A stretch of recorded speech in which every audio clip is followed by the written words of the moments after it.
Place to be for baseball in March. And tonight at Scottsdale Stadium, Giants fans are in for a treat as Matt Cain starts his road back to the Giants rotation by making his first start of the spring. On a beautiful night for baseball, it's Cain and the Giants against the Padres, and it's coming up next.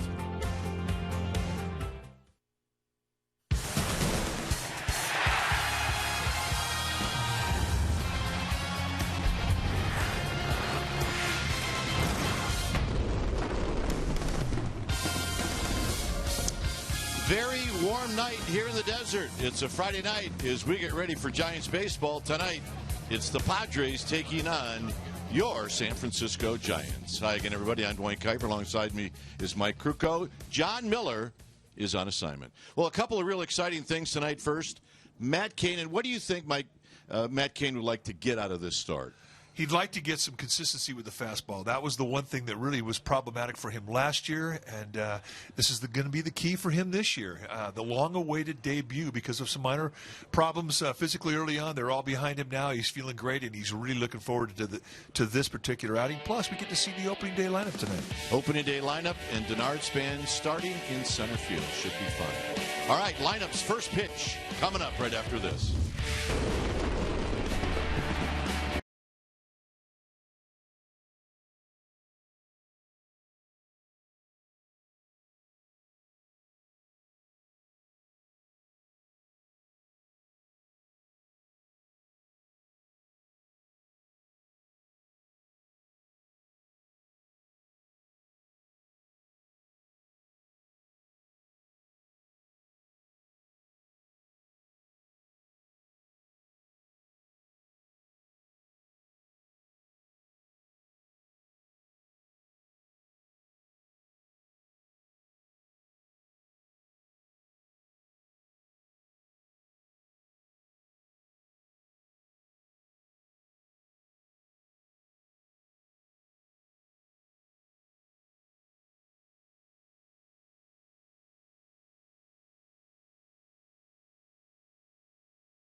Scottsdale Stadium on a beautiful night.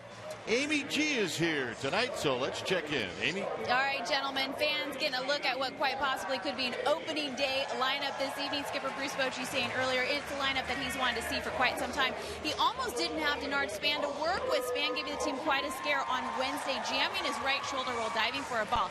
Now, gentlemen, he had yesterday off, but he decided to use it to test that shoulder. He went over to Giants minor league camp to get in some ABs. He took 4 at-bats and hit a triple. So tonight, fans get to see the new Giant in center field and leading off. Dwayne and Mike. All right, thanks, Amy. Now, speaking of lineups, let's take a look at the Padres lineup that'll be facing Matt Cain. A familiar name, John Jay, will lead it off, followed by Corey Spangenberg. Then it's Matt Kemp. Myers will be the cleanup hitter. Alexi Ramirez over from the White Sox. He'll hit fifth. Jose Pirela in the 6th slot. Then it's Alexi Amarista Amarista hitting 7th, and it's Austin Hedges.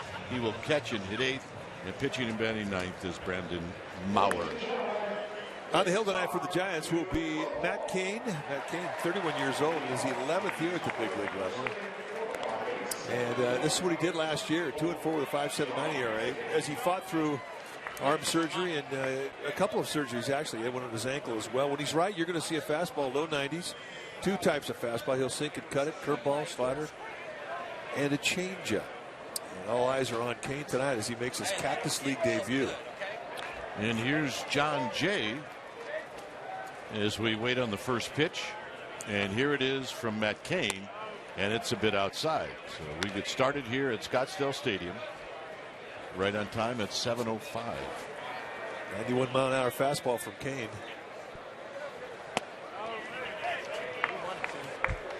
Pat Holberg is the home plate umpire, and he so far has determined that it's 2 balls and no strikes. Jay, there's the rest of the umpires, Joyce, Eddings, Miller, and it's wide 3-0.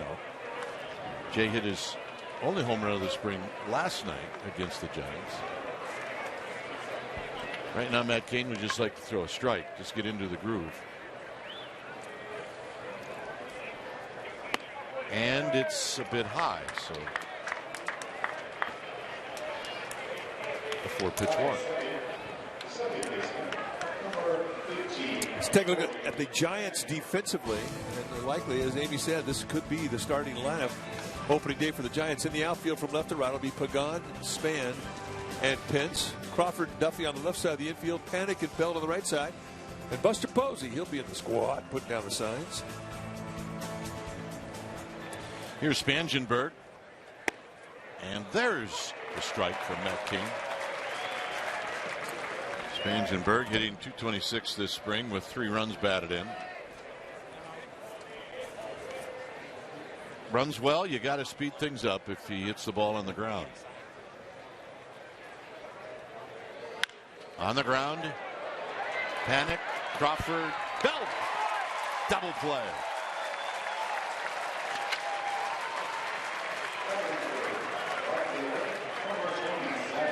All right, time now for our Roundtable Key Ingredients. They're brought to you by Roundtable Pizza. The new sausage and sweet pepper supreme pizza is available at participating locations, including online and mobile ordering. Roundtable, the last honest pizza. Number 1, Cain, fastball command. And we'll watch that closely. 2, Span. Find some comfort in center field as he makes his second start. And enjoy the lineup. The first time that this lineup has played together this spring, as we mentioned, likely to be the opening day lineup. And those are our Roundtable Key Ingredients. Here's Kemp. And Kemp, not wasting any time, fouls this one back. Kemp hitting at .318 this spring.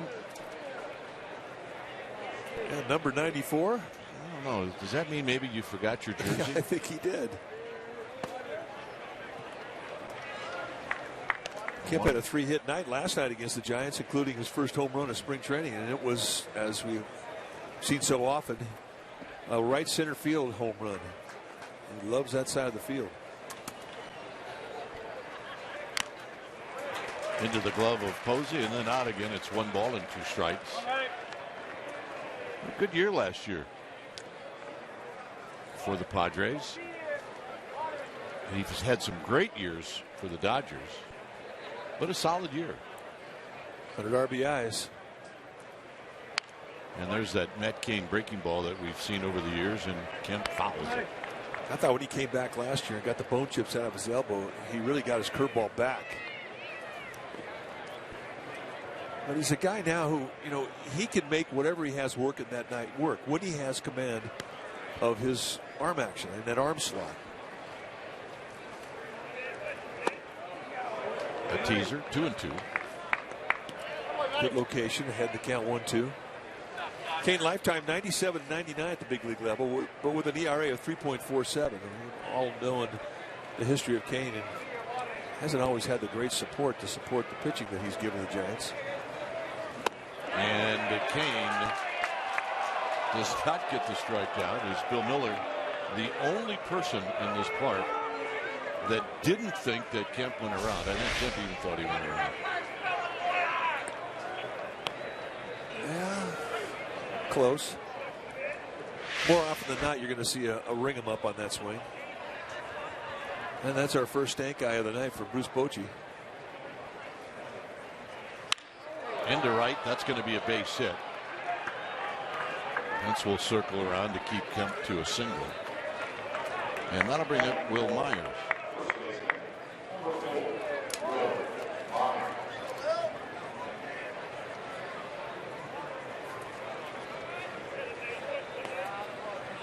So Myers not having a good spring offensively. He's 3 for 29, but still early to get that bat going. And there's that curveball down low. 1 ball and no strikes. It's an interesting shot of Andy Green, the new skipper of the Padres, with the Padres' new bench coach, which is Mark McGwire, who's twice the size of Andy Green.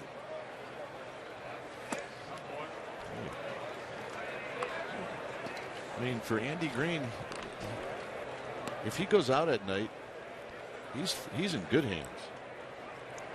No, it's nice when your bench coach is 6'4", about 230, and McGwire is definitely in great shape. He's thinned down since his playing days. Runner goes. Posey's throw. Not in time as the tag applied by Panic on the back end of Kemp. So that's a stolen base for Kemp.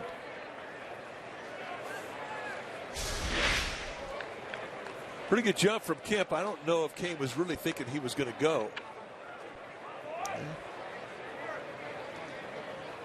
I'm saying we need instant replay in spring training. I think they got him. Joe Panic thought they had him. Doug Eddings, the second base umpire, making the call. And that's ball 4 to Myers. And here's Alexi Ramirez. Ideally for Kane tonight, he's going to be right around the 30 pitch limit. He'd like to get a couple innings out of him.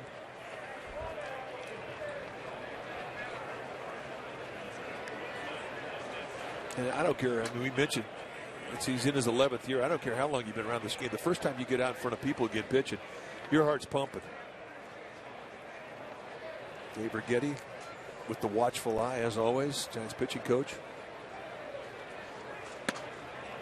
And a strike.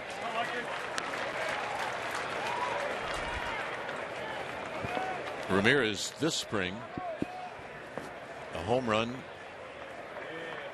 7 driven in, hitting at .333.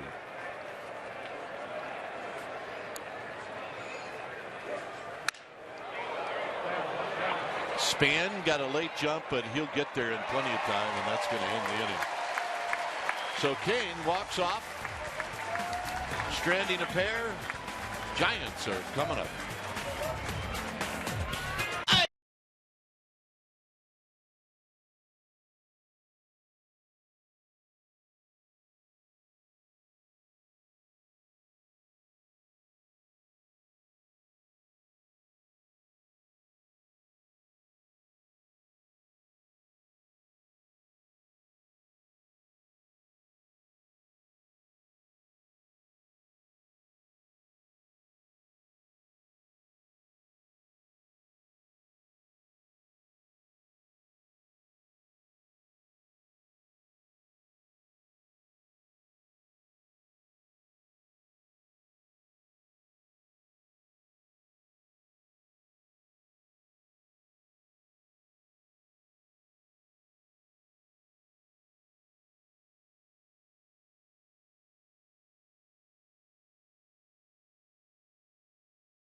Padres come up empty in the top of the inning. Here's the Giants lineup. And it'll be Denard Span in the leadoff spot, followed by Panik, Duffy, and Buster Posey, the cleanup hitter. Pencil hit 5th, then it's Crawford, Belt, Matt Cain in the 8th spot, and Angel Pagan will hit 9th. So here's Span. Brandon Maurer, the big right-hander on the hill tonight for San Diego.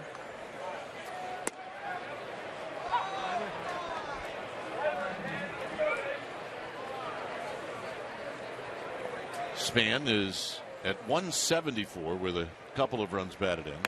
Did a lot of DHing up until this week. Panik on deck. And that's hooked foul. Take a look at the numbers. Look at the numbers for Brandon Maurer. 6'5", 230-pounder. He's in his 3rd year at the big league level. He's 25 years old. Throws hard. You'll see low to mid-90s fastball, 2 types of movement on the fastball. For the most part, a curveball and a changeup. Say he's got a slider, but we saw him earlier in the spring. Didn't see the slider.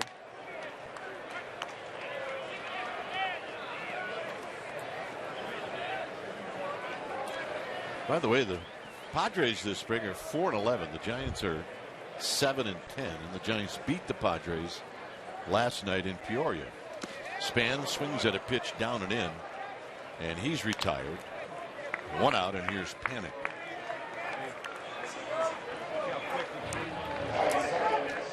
Let's take a look at that Padre defense starting in their outfield from left to right. It'll be Perella, Jay, and Kemp.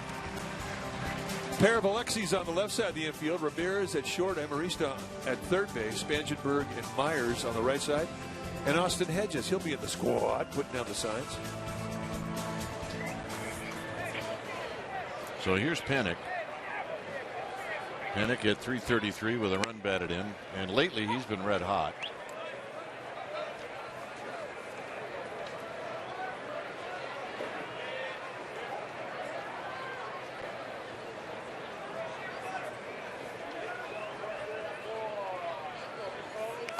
And that got him. So Panik will reach. You have to get hit by a pitch. Getting hit by a curveball is the way to go. I mean, that hurts less than a changeup. Don't get hit in the hand.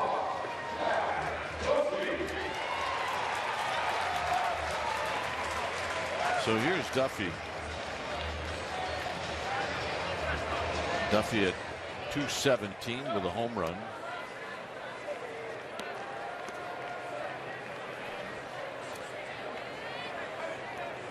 $12 homers, 77 RBIs his rookie year.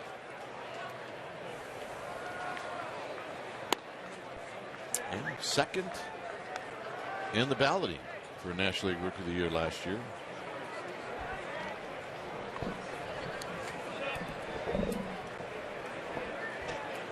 Well, he's a joy to be around.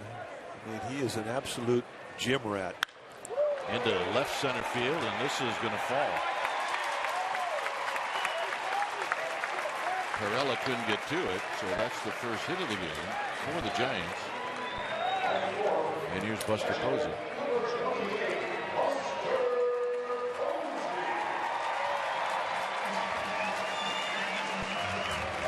Buster still putting together a swing here in spring training. You watch him put it together early on in camp, and he's using right field a lot. And what he tries to be when he's in that batter's box is a hitter who's coming out in one piece as he opens up to start his swing. See a lot of right field approach as he works and puts it together. And he takes the first pitch down and in, 1 ball and no strikes. Started to swing at more first pitches the second half of the season, and his numbers were very good.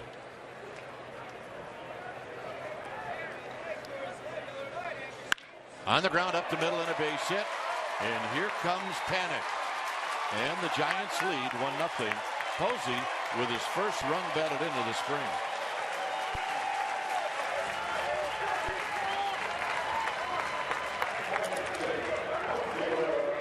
Just a solid, balanced approach back up the middle. He's up there thinking gap to gap. Gets a little sinker coming back middle in. Stays inside it, goes right back up the middle.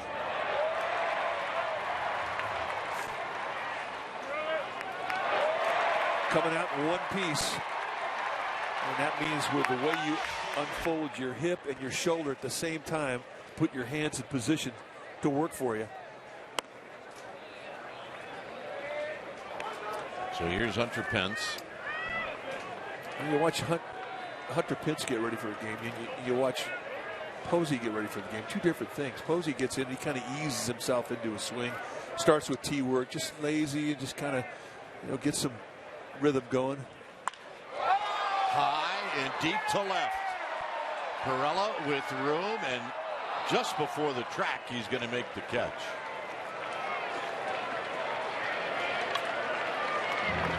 Let's take a look at that swing for Buster Posey. Not a lot of stride. I mean, when it comes down, his stride is only about 6 to 8 inches. And there you see the shoulder off the right hip, just about a perfect line.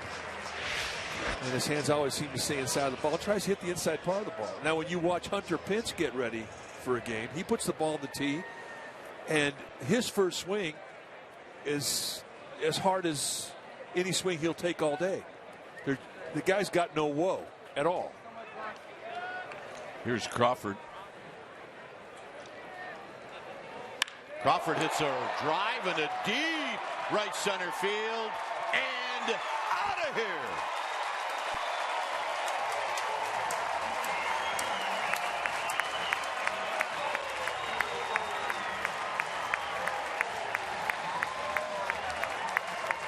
And for Crawford, that's his second home run of the spring.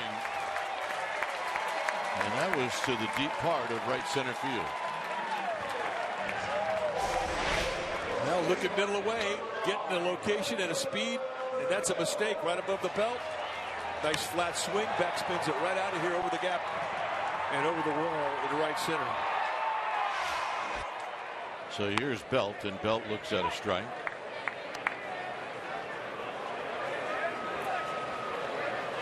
Giants 4, Padres nothing. Belt at 250 with a couple of runs batted in as he swings and misses, nothing in 2. Well, I mean, you expect that. Now, Crawford with 21 home runs last year, led the team in home runs. It shouldn't surprise us. Did I see Belt bunt last night? You did. It's not likely he's going to do it with 2 strikes, but And it was or with 2 outs. Really a great night with the bat for him. He had a sac fly hit to the wall in center field for an RBI. And he comes up a second at bat and hits a bullet to left center. And then his third at bat, he bunts for a base hit. You're going to see more of that this year. And Mauer strikes him out to end the inning. Giants pick up 4.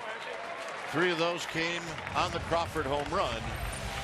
And this is what it looked like. 4-0 Giants. On Today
Options. The opening day pack guarantees you a ticket to the home opener against the Dodgers and 3 other games starting at $199.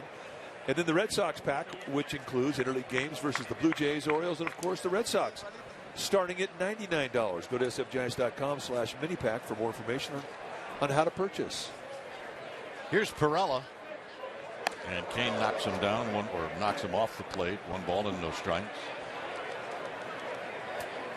Pirella, the .259 spring with an RBI. He's in left field tonight. That's his numbers with the Yankees last year. Giants 4, Padres nothing. Second inning. Big curveball for a strike. Great way to steal a strike in a 1-0 count. Nobody's looking that curveball off Kane.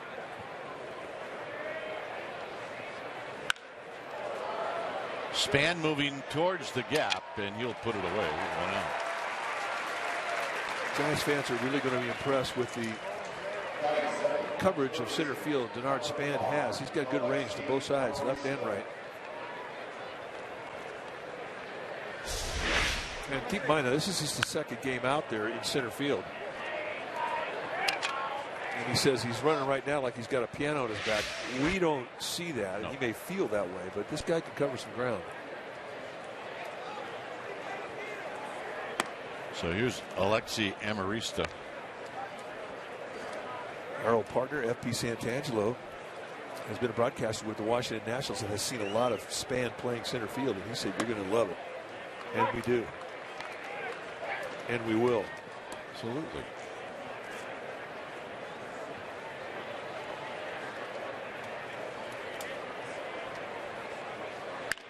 On the ground, fair right over the bag. So Amarista, who's got terrific speed, is going to try to get to third, and he'll make that. And that'll be a 1-out triple.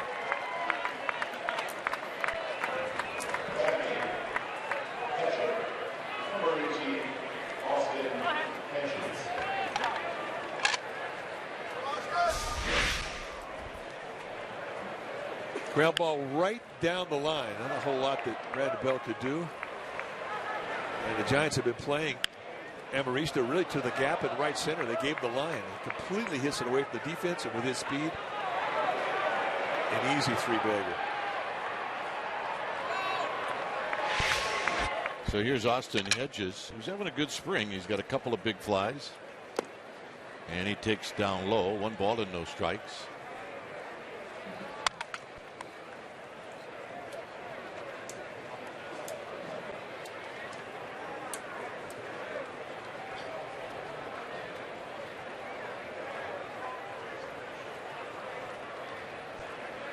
Kane to the plate, and he runs that one in tight.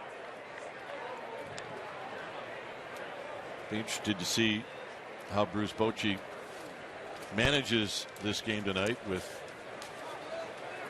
the number of innings played by his regulars. This is skied out of plate on the right field line. Well, this is the time of camp where you start to see some of the regulars going back-to-back days. Matt Kemp in the lineup last night for the Padres, again in the lineup tonight. John Jay, the center fielder, played last night against the Giants over in Peoria, in the lineup tonight.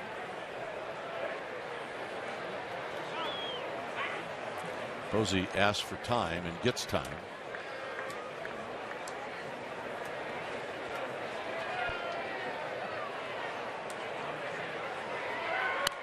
Ball back. It's 2-2.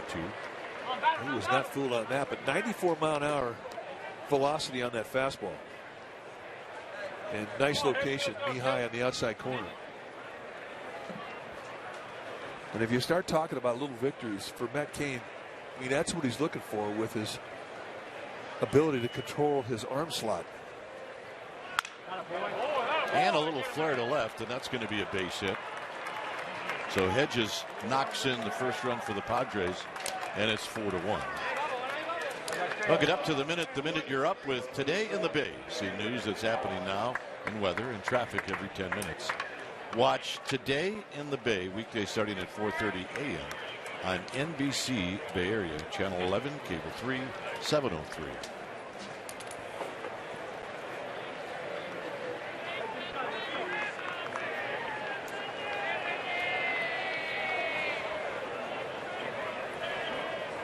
So here's Brandon Maurer, who's likely going to bunt. And it's low, 1 ball and no strikes. Well, this is the play you work on quite a bit at spring training. PFPs, a daily experience for pitchers. And covering the bunt is, you get tired of doing it. You have to do it every year, I guess. And Maurer bunts through it. It's 1 ball and 1 strike. For the most part of spring, we haven't seen the pitchers hitting for themselves, even when the Giants would play another National League team or when they were the home team. It was DH pretty much every game. But last night, pitchers hit. Tonight, they're hitting. And I think you're going to see that for the most part the rest of the way. And bunted again and missed 1 and 2.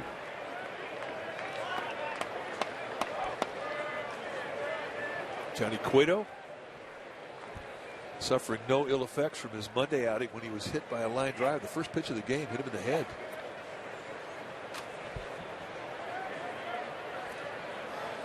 And that's bunted foul. So Maurer's retired.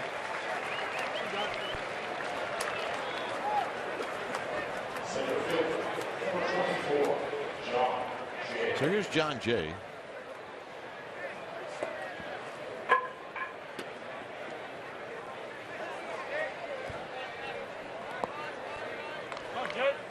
John Jay in his only other at bat drew a walk to open up the ball game.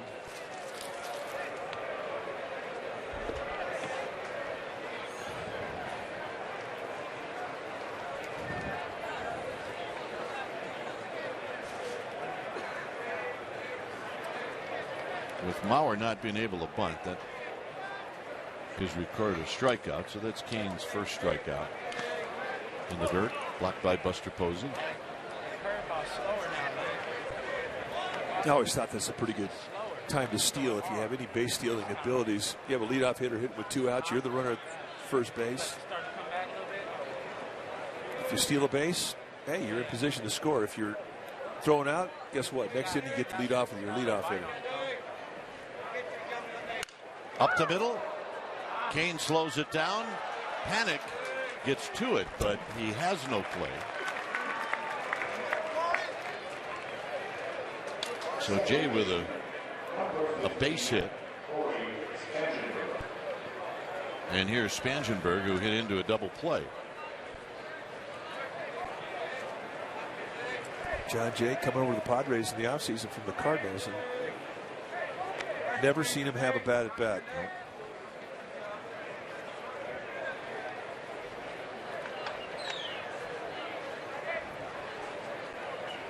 Spangenberg waits on Kane, and this is lined into left field, a base hit.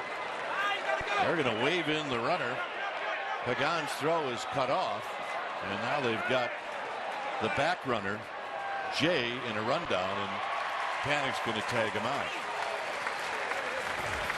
So Spangenberg with an RBI. Giants are coming up. It's 4-2.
All right, let's check out Toyota by the numbers. Toyota's #1 for everyone sells them. It is here with incredible savings on every Toyota.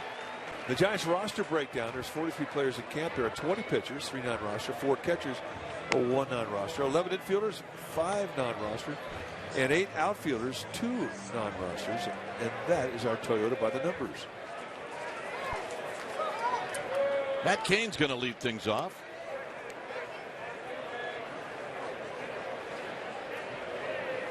So Cain hitting in the 8th spot with Angel Pagan on deck.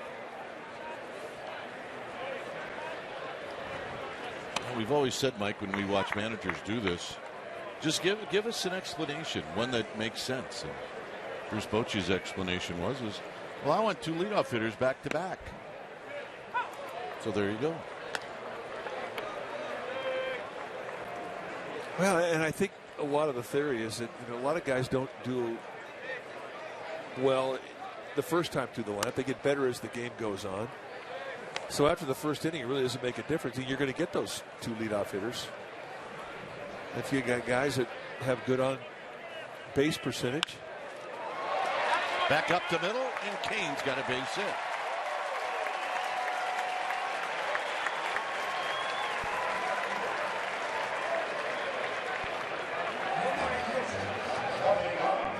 So here's Angel Pagan.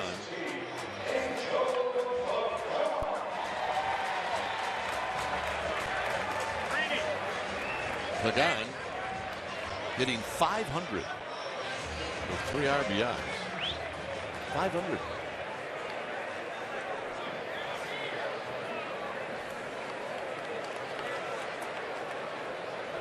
Switch hitter, batting left-handed against Mauer.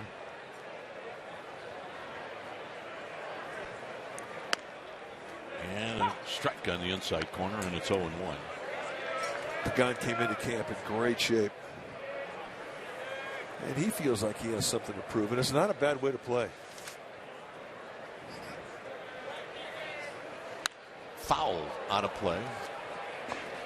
And I guess you could say that about every player who's on the last year of a contract. If it's his walk year, you do have something to prove. But for the most part, I mean, it's not a bad thing to go to camp every year and play like you're trying to win a job, even if you're a 4-time All-Star. Stay hungry. And that's going to go to the backstop. And Cain jogs down to second. Wild pitch. By the way, the 500 average for Pagan, 7 for 14 this spring.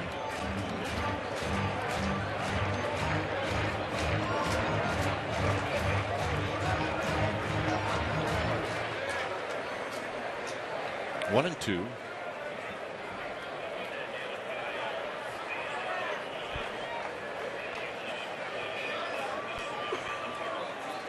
Down the right field line. Trouble? Yes. It one hops the wall. Pagan into second base. Cain scores. It's 5-2. Well, that's a nice example of keeping your hands back. It looked like he had a little early slide in his lower body. But still, with his hands staying back, he had enough to put a pretty good swing on it.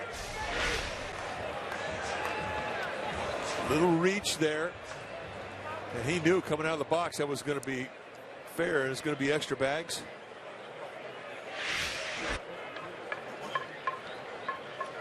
So here's Span. Span struck out in the first. Here he takes a fastball at the knees for a strike.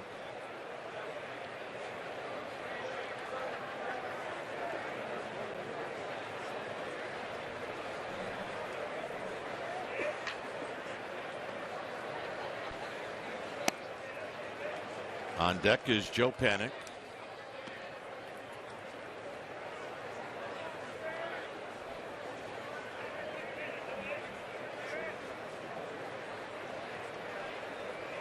Padres do have somebody up in their bullpen.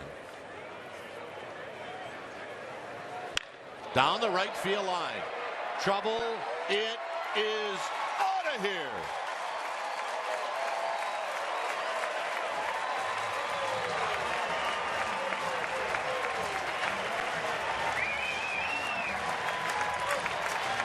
Giants fan's first home run of the spring.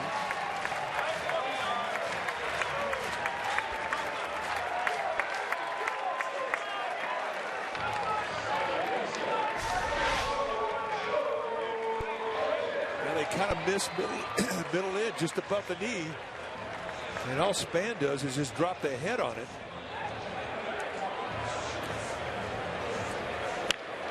For Span, I mean, you shouldn't be surprised about his power either. I mean, he's got 37 home runs in the big leagues, and he can do that. Low to Panic. Well, he will learn, though, that at AT&T Park, he's going to have to hit the ball a little higher. Some other places, that works perfectly. Up the middle. Diving is Alexi Ramirez. Panic aboard with a base hit. And that'll bring up Duffy. Yeah, right now, Brandon Maurer is not having any fun at all.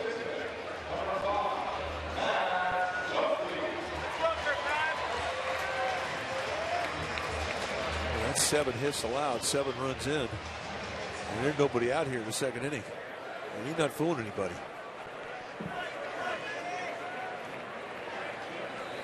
Duffy with a base hit in the first. Takes a mighty cut. Myers moving over, and it's going to be out of play. But you know what's great about spring training? I mean, there's a built-in excuse, and everybody uses it. You'll have one of these starts, and they'll ask you about it after the game, and you just say, oh, dead arm. It's a dead arm. Well, I've heard you use it more than once. Well, it happened every start for the last 3 years I pitched. This is a horrible place to pitch. Oh, yeah. It's completely favors the offense here in Arizona. No air, hard infield. You got all the built-in excuses.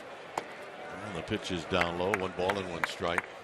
But really, there is one start that happens for most guys where you're on a 5-man rotation, and that one time you come back in 5 days and your body's just not quite ready, and that's when you get spanked around a little bit. That's the dead arm.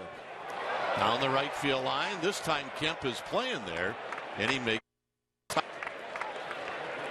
think Duffy was a little surprised to see Kemp playing him in that spot. 1 out.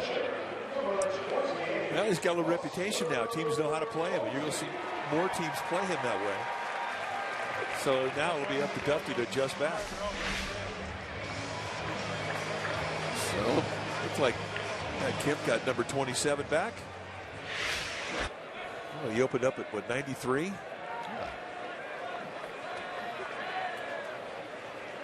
Buster Posey with an RBI single in the first.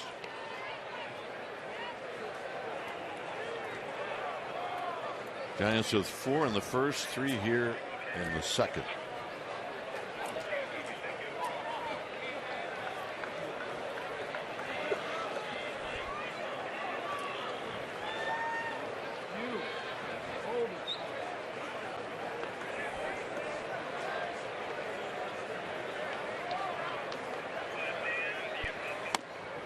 And Maurer runs that pitch inside to Buster Posey.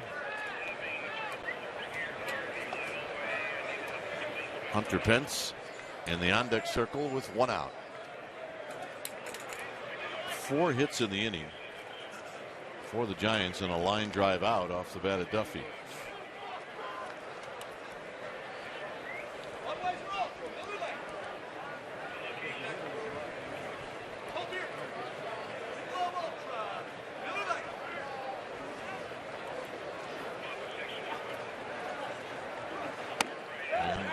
Buster tries to hold up, and Bill Miller says he went around.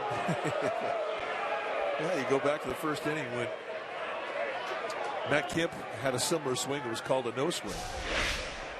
And here Buster Posey, pretty much the same type of hack, which is why the fans here, they don't miss anything. Not happy about that. Neither did the manager. Taking off his Panic, and he's going to make it. So nice read by Joe Panic.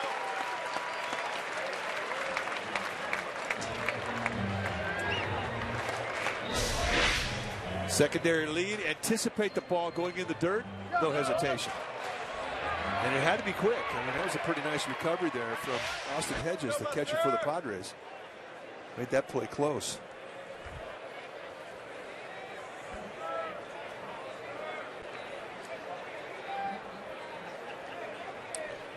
2-2 to Posey. And he wraps one high and deep into right center field. And it is out of here.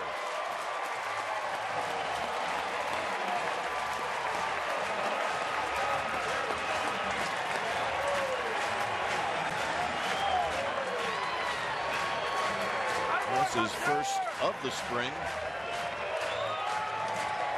And the third in the game for the Giants. Talk about what he thinks about in spring training. The right side of the field here. It's a mistake up, stays inside it beautifully, and just backspins it out over the wall in right center.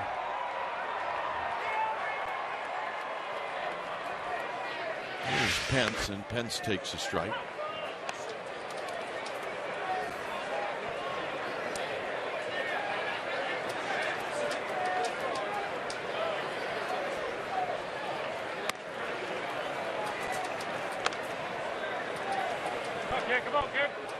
Pence hit a fly ball to fairly deep left field in the first inning. Taps this one to third, and he's going to have a base hit. So for Mauer, he's thinking when it rains, it pours. And it's like Darren Balsley, the pitching coach, is coming out. Hey, you're right. I mean, Mauer's thinking he's in spring training purgatory. He just can't get out of an inning. Give it about the field home runs, and now you're doing swinging bunts. Remember the rule this year for visits to the mound is 30 seconds. So every pitching coach around the major leagues is not happy with that. You got to get out there, say what you say, and then you got to get out of Dodge. Well, look, if I'm unhappy with the rule, and I'm not saying Darren Balsley's unhappy with the rule, but I walk out with a limp. They cut you some slack? Absolutely. Hey, look, I kind of pulled a hammy throwing BP before the game. Here's Crawford, who homered in the first. Well, I don't think there's an old ball player that would tell an umpire that he had a bad hit, but the umpire wouldn't believe him. Especially an old pitcher.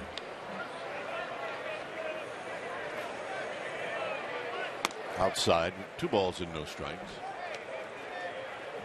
Yeah, old ball players are very popular in the offices of orthopedic surgeons around the country. And they're very entertaining going through security at the airport, too, I might add. Mauer's thinking, look, I'm getting my lunch here. Can you expand the strike zone a wee bit? And Pat Holberg's going, no, we're good. Well, the umpires, they got to work on their strike zone. Crawford with a green light, 3 balls and 1 strike. But for the Giants, I mean, this is the first time these guys have all been in the same lineup together all spring. And we talk about it. This just might be what you see opening day when the Giants ring the bell in Milwaukee to start the 2016 season. And they're enjoying playing with one another. They all look forward to this.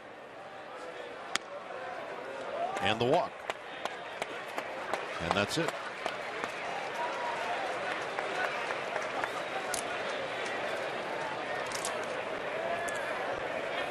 Well, Andy Green, the new skipper of the Padres, is showing us his stride out to the mound. He's faster than Walt Weiss. We're both faster than Walt Weiss. What are you talking about? We'll be back. 9-2 Giants.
Back here in Scottsdale, pitching change. It's Trey McNutt, a right-hander, on to face Brandon Belt.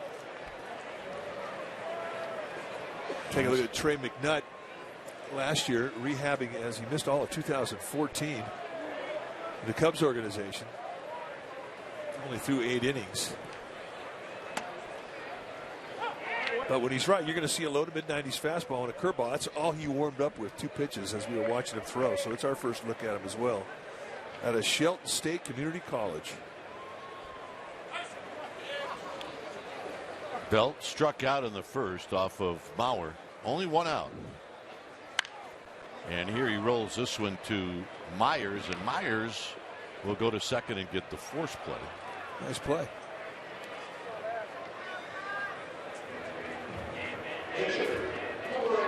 So here's Matt Cain, who led the inning off with a base hit.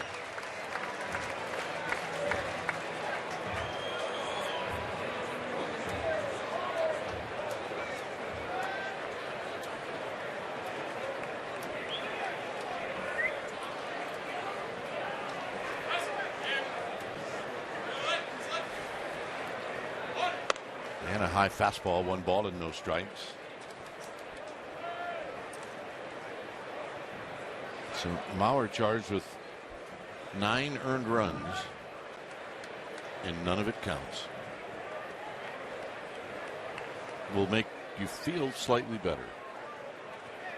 High to Cain, 2-0. Well, it does make you feel better. You give up 9 earnings. Well, actually, he could get more because Pence is over at third base, and that is his runner as well.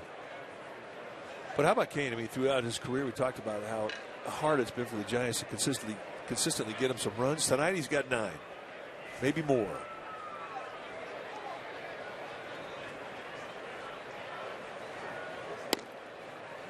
Nope. 3-0. And you give Matt Cain 9 runs, I mean, he's going to give you a good year. Yeah.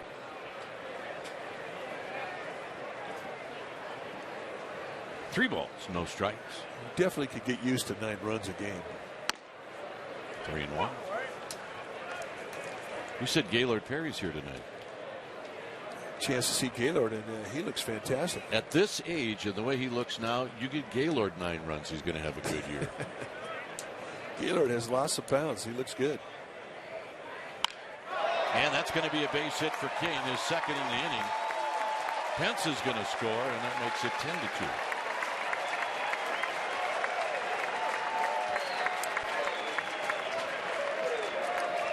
So now you can close the book on Brandon Mauer.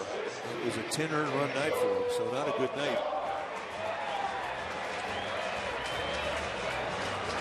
But as you said, doesn't count.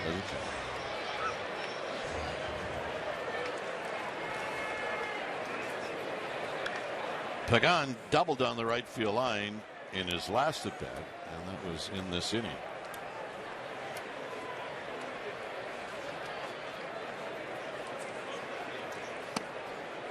And a call strike.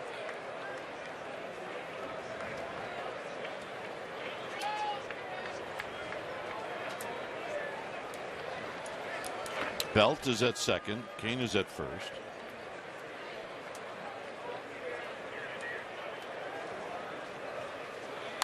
And Pagan rifles this one out of the stadium. It's nothing in 2. There really hasn't been that period where Pagan, as a hitter, has seemed to be looking for his swing. Since the first day of camp, he showed up and he had a nice swing from both sides.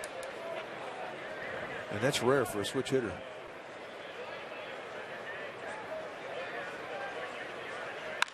On the ground, and this is at Spangenberg. And this will finally end it, the inning. Giants, a couple of home runs this inning. Span his first, and Buster Posey his first. Third inning coming up.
To lead for the Giants, third inning, Amy G with a guest. All right, gentlemen, here he is, Madison Bumgarner. Thanks for joining us. Let's settle fans up first with how you're feeling, because I know you're dealing with some nerve irritation in your foot and some rib cage issues. But how are you holding up?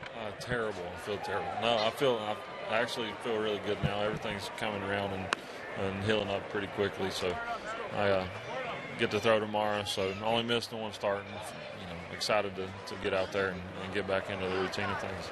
I know it was kind of scary for fans to hear that you may have to skip 2 starts with what you're dealing with. You only had to skip 1. With that said, tomorrow, when you go into these games in spring training, do you set your own goals? Are you talking with your coaches? And are you where you want to be, and where is that?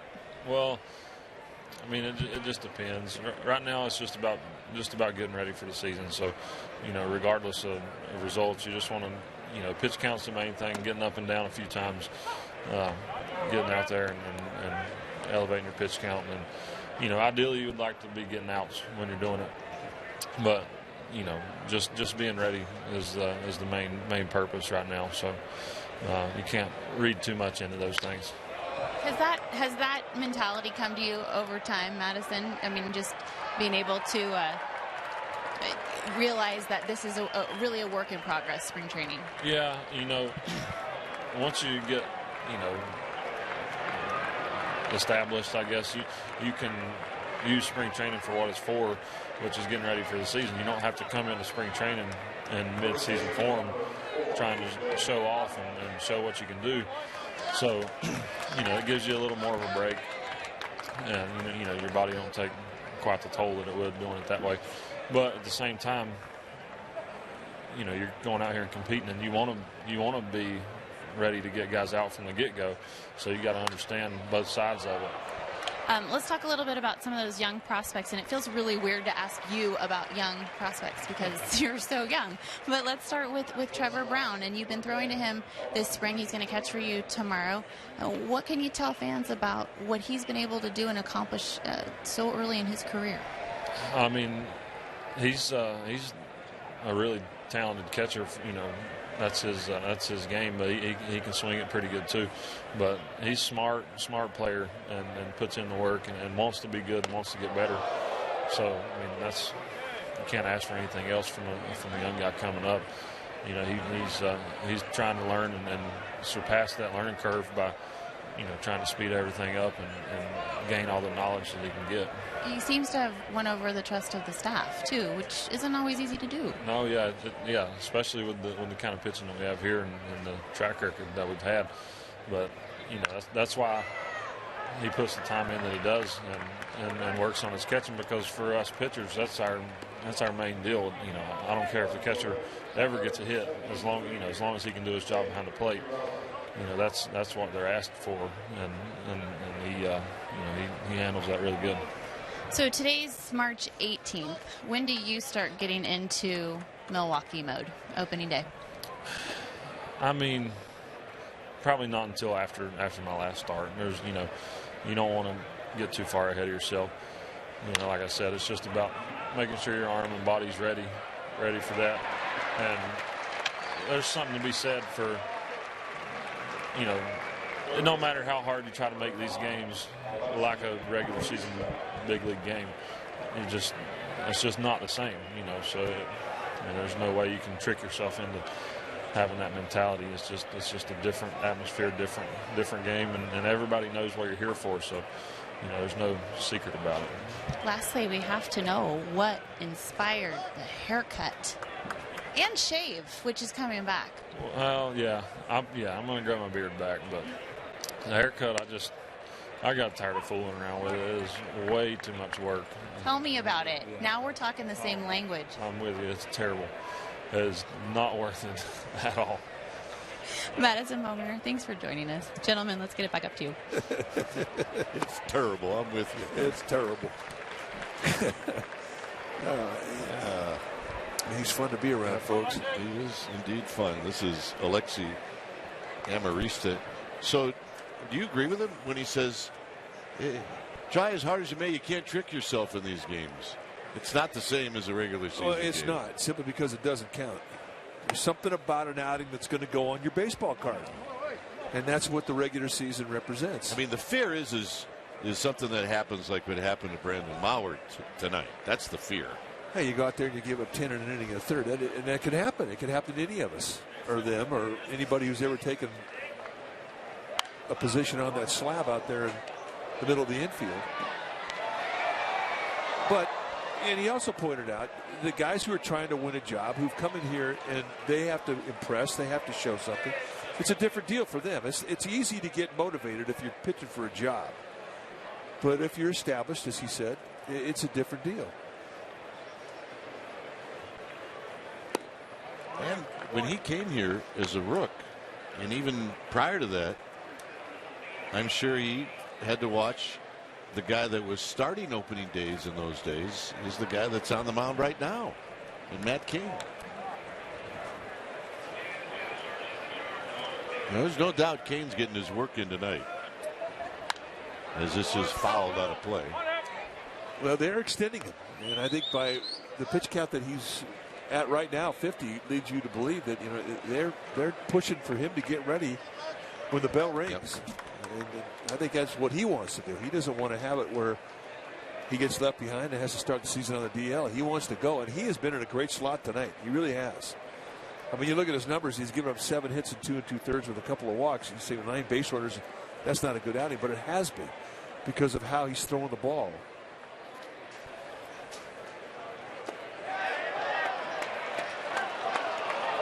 Buster's trying to get his team off the field, but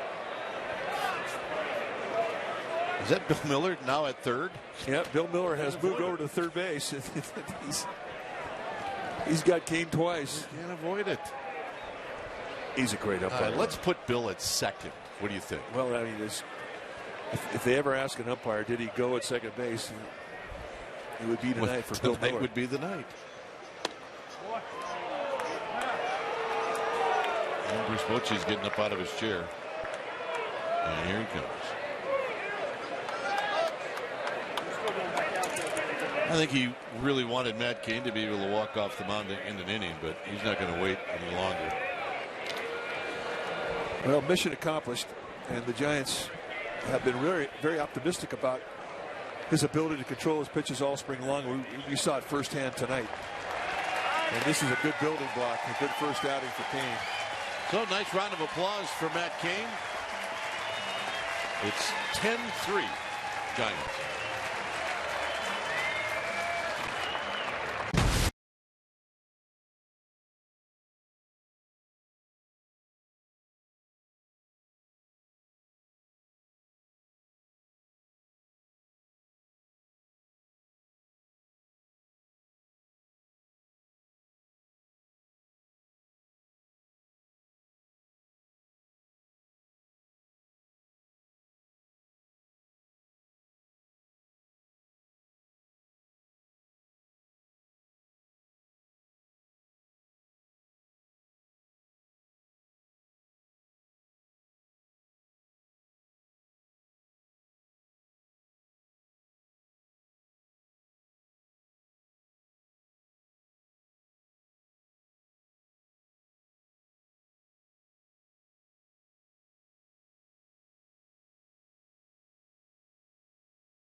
Of St. Patrick's Day, tickets to both Irish Heritage Nights at AT&T Park this season are now available for only $17. Irish Nights include April 25th against the Pods, Irish Giants t-shirt, and then the 15th of August it's the Pirates, and fans are going to receive an Irish Giants scarf for just $17 per ticket. sfgiants.com/stpats to purchase tickets. Offer ends today. So do it. You got to do it now, right? Now. So Kane to watch is Vin Mazzaro is throwing to Austin Hedges. And this is rolled foul. And this is really the ideal situation to bring Vin Mazzaro into a game. Why is that? He's got a sinker, he's got a slider, he can get ground balls. Now I know there's 2 outs, but still, he wants to impress the Giants right here. Put the ball on the ground. Get a ground ball to get you out of the inning. Good sink on the fastball.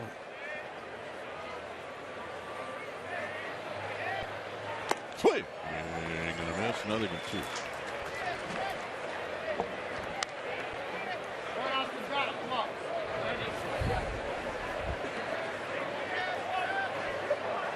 Hedges knocked in a run with a base hit in the second.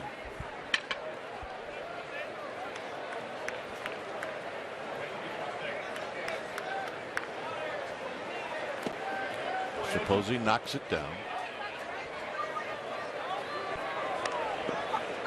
1-2. So Matt Cain broke a sweat tonight, and I'm sure he feels pretty good about that. Oh, he's got to be psyched to get back out there, and he's got to be psyched that he was able to command his arm. It's inevitable. You play this game long enough, I mean, you're going to be friends with the surgeon. When you come back from a couple of surgeries, as he's trying to do, I mean, and you get your body back, it's a nice feeling. Crawford, side retired. The question is what if you know the surgeon really well, like we do? First name basis. 10-3 Giants. As El Niño.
Brought to you in part by McDonald's. Download the McD app on your smartphone for great deals on the food you love at participating McDonald's.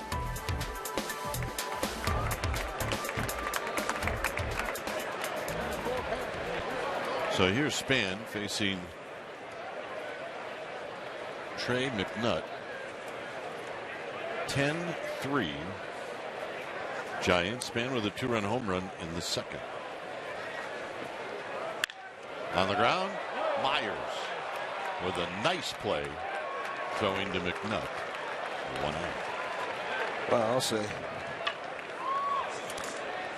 And remember, he was an outfielder last year. They're asking him to change positions and play first base.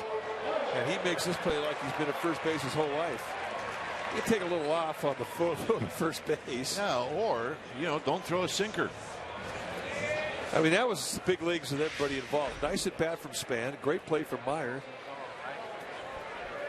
Myers makes a low throw, and McNutt picks him up. Good play. Here's Panic.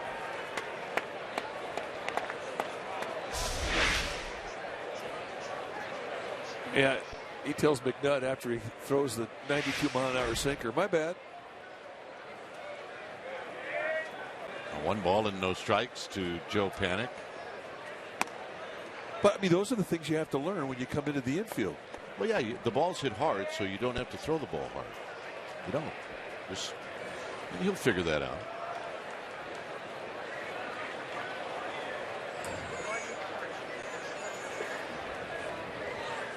I'm sure he's thinking Span runs so well, I got to hurry things up. And yeah, sometimes you do. Well, I mean, how long does it take you to learn the league when you change positions coming from the outfield? You know certain guys who have speed and whatnot, but it's a different deal learning guys in the infield. It absolutely is.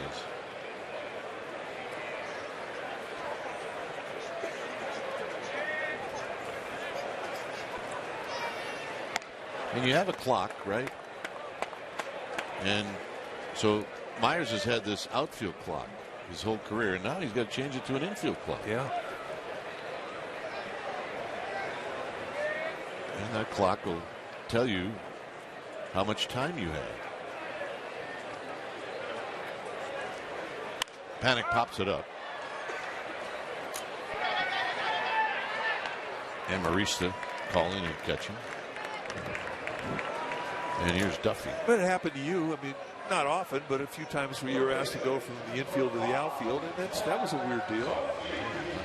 Thank goodness I never had to do it in the big league. Being thrown out there in winter ball, it's still a bit odd when there's 20,000 people in the stand. My deal was really simple. The only way the ball was going to get hit over my head if it was a home run.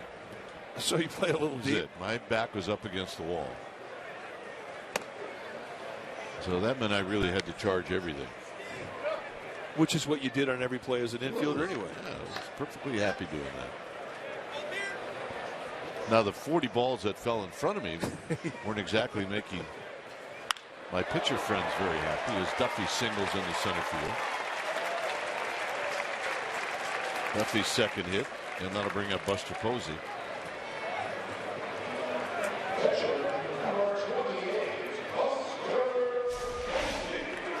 Pitch up, not getting greedy. Right back up the middle, extends the inning, gets Posey up, and gets that pitcher in the stretch. It's a job well done.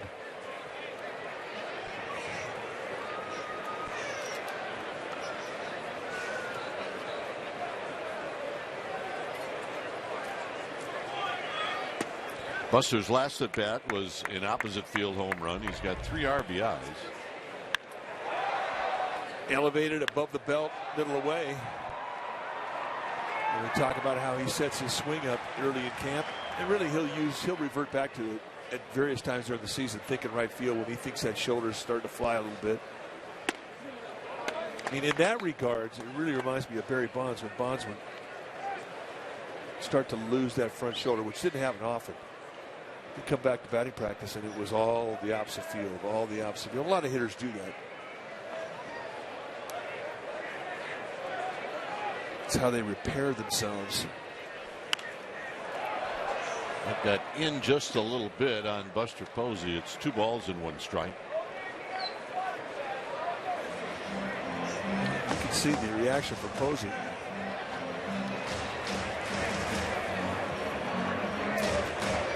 Getting in tight to Posey is not an easy thing to do. Good pitch. Not 2-0.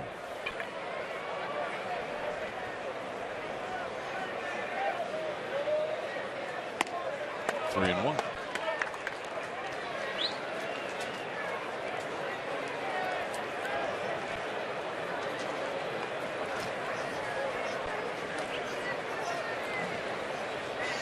Giants right fielder Hunter Pence is on deck.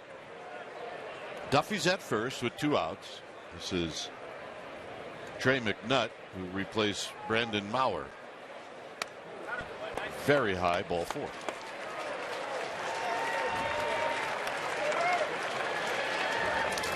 So Posey's been on 3 times in 3 innings. Is it the 3rd inning already? Yeah. Cruising along. There will not be one fan that will complain about the length of this game. Nor a broadcaster. They are. Absolutely, they are hanging from the rafters.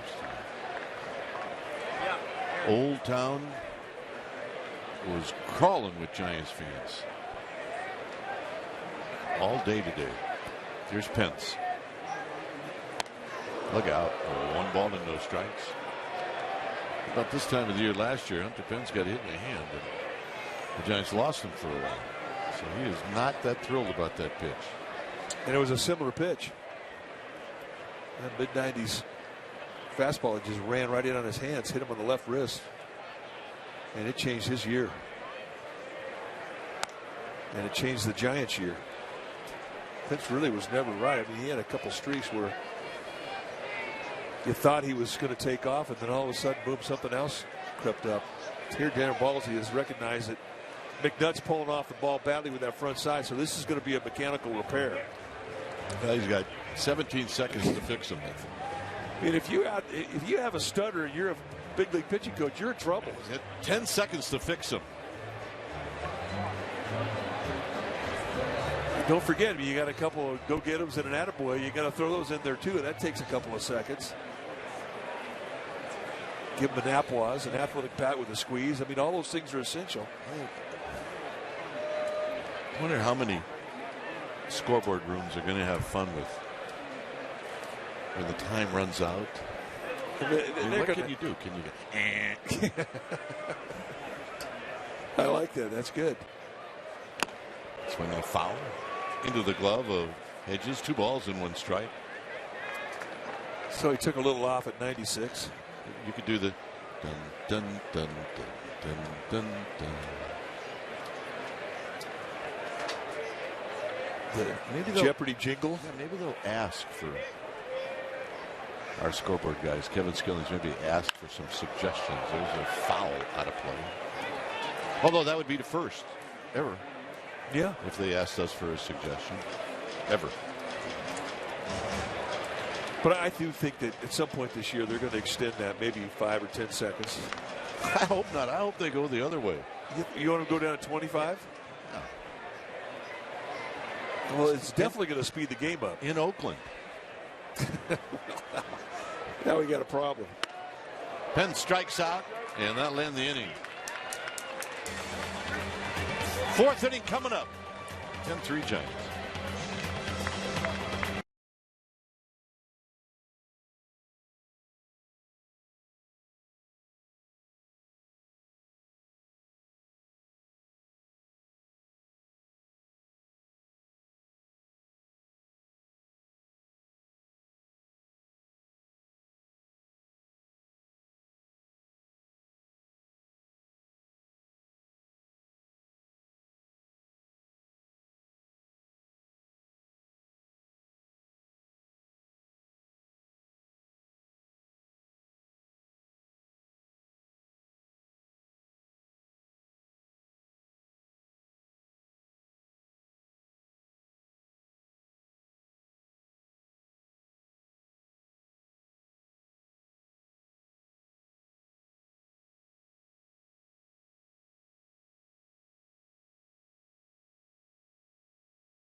Lead for the Giants as we head to the 4th. Giants have a new pitcher.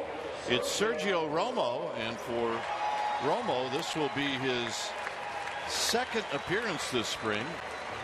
He's thrown 1 inning. He's faced 3 hitters, and he's got a strikeout. So he's done just about everything you would want in your first outing.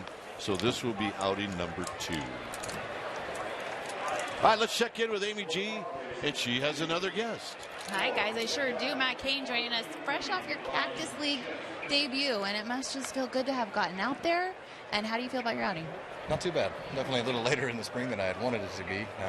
But, we were able to kind of stretch it out and throw a good amount of pitches, so that was good. We were able to get some. I think we had almost every scenario we could have today, and, I think I could definitely build off of it.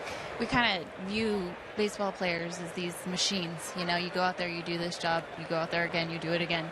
But there's a human side to this game, and you've really been tested over the last few years. How have you been able to balance not having control and things happening with your body in a job that's all about control?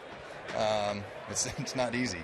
And definitely, for having such a long string of years where, didn't have any injuries, didn't have anything going on, and was able to kind of work through little things here and there, but then all of a sudden have a lot of stuff sideline you for a long time. Definitely messes with you physically, but it messes with you mentally as well.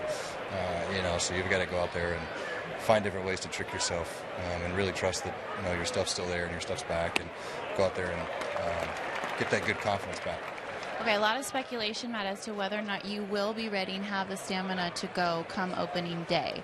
They stretched out pretty good there with 52 pitches, but where do you need to be for you to be ready? Yeah, we definitely need to get into the fifth inning at least.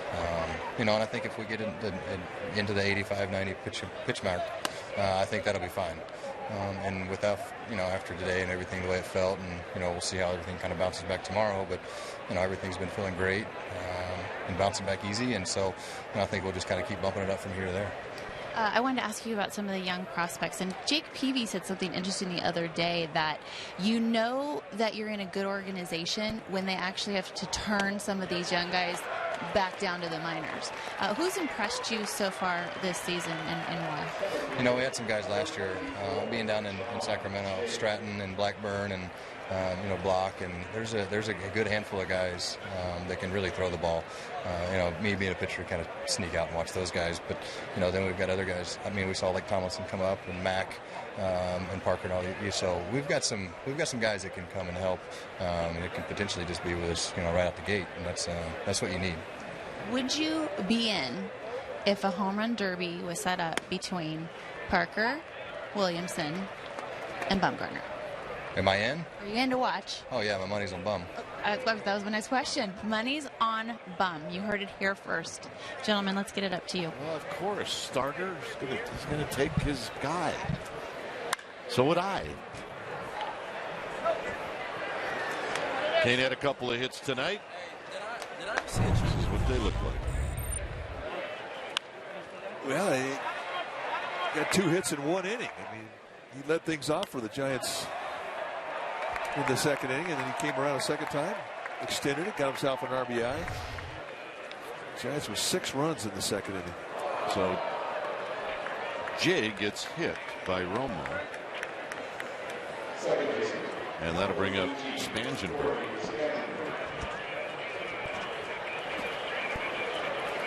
Parker, Williamson, or Bumgarner? I'd go Bum. Yeah, I would go Bum too, but I'll tell you what. That's Williamson to the left on your screen. He's got some power, but so does Parker. So. Amy G throwing out an impossible question, basically. I don't know. That may gather some steam.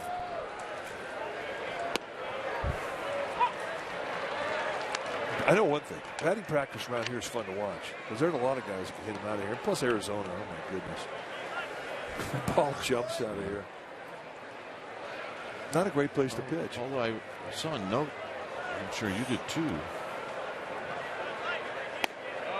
that the ball was carrying in Florida as Mr. Bonds took on a bunch of guys in a home run hitting contest. How about that? Barry Bonds, the hitting instructor for the Miami Marlins, got involved in a home run hitting contest, kind of away from the main diamond, and he beat them all, including Giancarlo Stanton. In fact, it was Stanton that kind of broke the story to the press.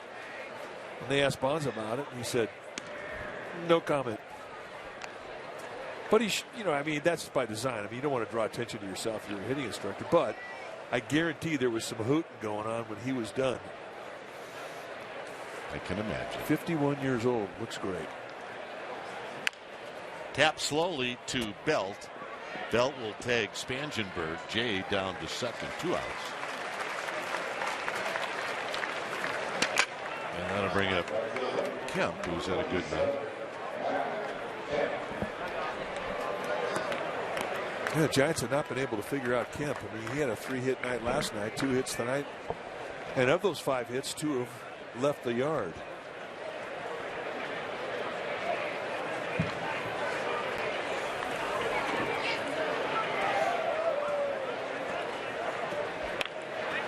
Kemp off of Kane, singled in the first and then homered in the third.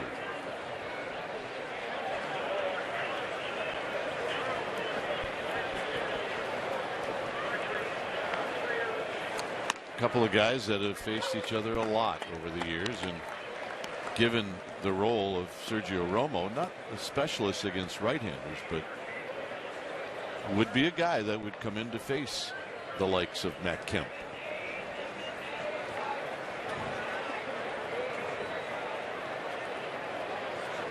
Well, they definitely have an idea as to how they want to go about doing battle against each other. That's for sure. Out of play. This is the home run off of Kane. He hit it high. And it just doesn't really come down very fast here in the desert. And it really wasn't a hanger either. I mean, that was a knee-high breaking ball. But boy, did he wait well. Saw it early, and he may have been looking for it.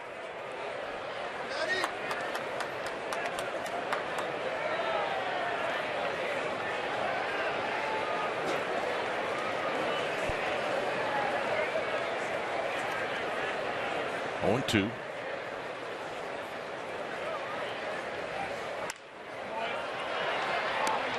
Came back with a fastball and fouled it down the right field line and out of play. I asked Romo, I said, look, we're televising. I said, we can.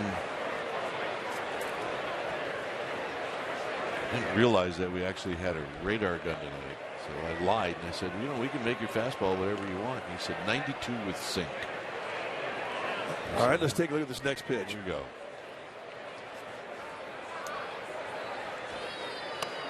Oh, easy 92. And with sink. It kind of sunk like a slider, didn't it? Yeah, kind of 76-ish, but hey, if he wants it to be 92, it's 92.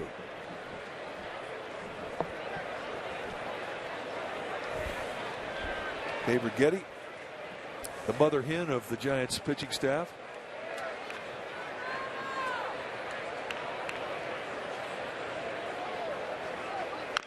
Foul.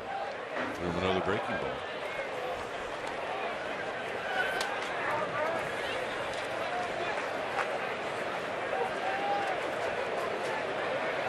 Mark Garner, the other half of that dynamic duo. Pretty good 1-2 punch between those guys.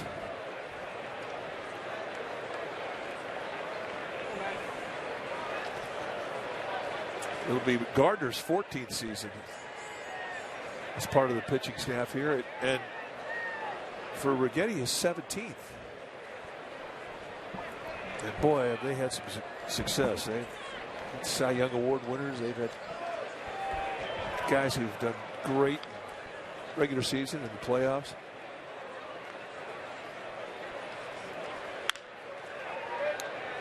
Duffy gives ground and throws him out. Nice job by Romo. Crawford's going to lead things off.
PG&E. During storm season, PG&E wants customers to be safe. Learn how to be prepared for storms or emergencies at pge.com/beprepared. PG&E, together building a better California. Out on the grassy knoll, life is good. And a new pitcher for the Padres. Drew Pomeranz, the big left-hander down the hill now for the Padres, 6'6", 240-pounder. Pomeranz in his 4th year at the big league level. If that name sounds familiar in the Bay Area, it should. Pomeranz the last couple years with the Oakland A's. Originally a first-round pick by the Indians back in 2010. Then he went to the Rockies and then to Oakland. 4-pitch guy, kind of a lanky arm delivery, slurvy breaking ball, changeup, couple types of fastball, but sneaky. He's got a good arm. He's got kind of a lazy arm, and it gets on you quick. If you watch his motion, I mean, you mentioned he's 6'6", he is about as compact and may have the shortest takeback I've ever seen. And Crawford says, I'll have none of that. And that's a leadoff single. Well, that's what he does well, is he goes the opposite way against lefties. And over the last couple of years, Brandon Crawford has hit lefties better than righties. So here's the other Brandon Belt. Opposite way, just plant your base, let your hands serve it to left field. I mean, it makes it look easy. With the hours that he has worked to perfect that approach, I mean, impressive at bat. Belt is 0 for 2.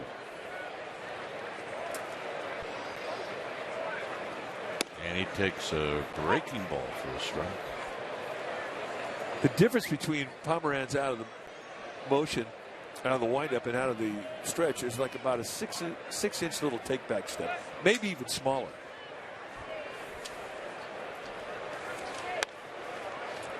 But for guys 6'6", both pitchers and hitters, it's all about getting compact, and that's what Pomeranz has had to do.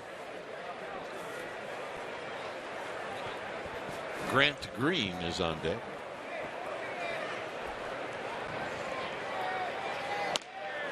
A 1-2. 94 to right above the hands, inside corner.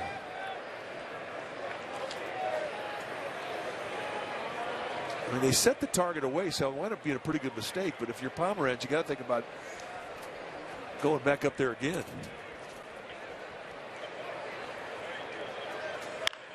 On the ground. Myers. Back to Myers. Not in time.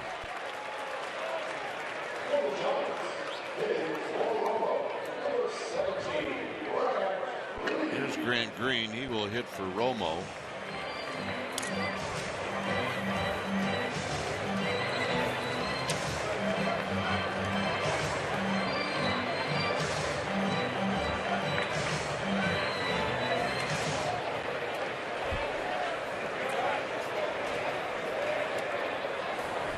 Green on the spring is 9 for 31, hitting .290.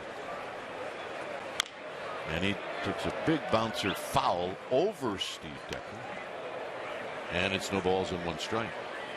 Steve Decker filling in for Roberto Kelly, who normally coaches third base for the Giants, but he has a strained calf, so he's kind of on the shelf right now. There's Deck.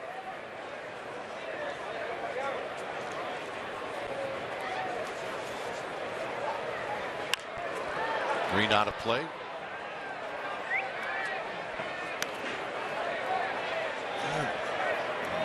Steve Decker filled in one time for Roberto Kelly. I think Roberto had a graduation or some family function. Did a good job. Yeah, he's a good third base coach, no doubt. Decker's position on the coaching staff, he's the assistant hitting instructor to Bam Mullins. Out of play, into the parking lot. It stays at 0-2.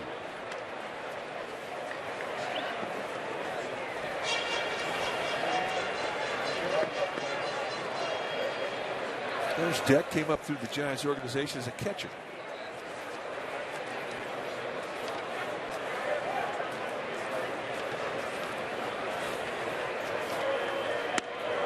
Got him. And that's a big league curveball. It's the one that started way out away, probably halfway into the right-handed batters or the left-handed batter's box, and it just locked them up. You're not used to seeing that early in spring training.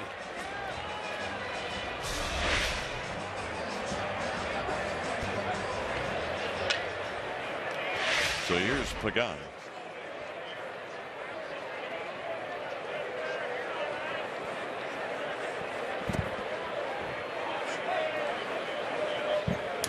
Here's Pagan, who takes a breaking ball down low.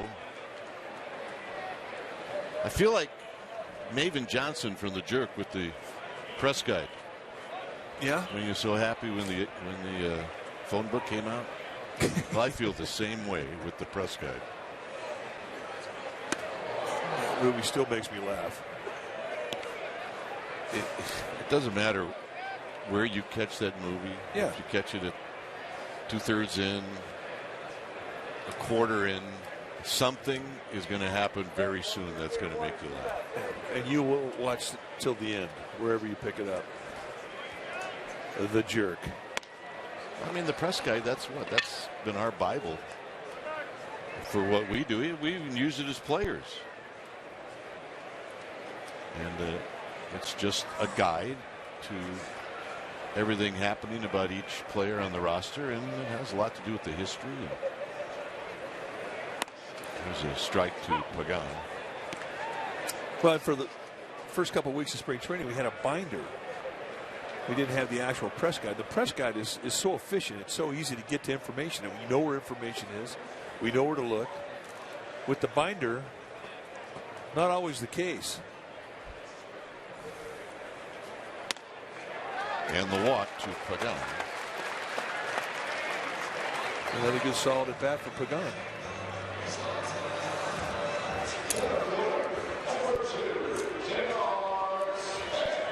So here's Span. I asked Bochy a couple days ago, you had enough spring training? He goes, no, I haven't seen my team. Yeah, he said we may not have enough time. And tonight he gets to see his team for the first time. It's Glenn Hoffman, third base coach for the Padres, former manager of the Dodgers. So here's Span. Span takes high. He homered in the second. Here's the press guide. You see, Amy? Think Amy knows who Maven Johnson is? No.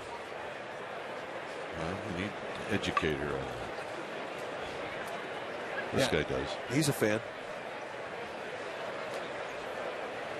You're gonna miss. 1 ball and 1 strike. That's what that guy said when he left the house. He said, that's all I need are these glasses. That's all I need. And this hat. And this hat. And this lamp. There's many, many funny moments. Pomeranz to Span. Ooh, good pitch. 1-2. That is a rainbow curve.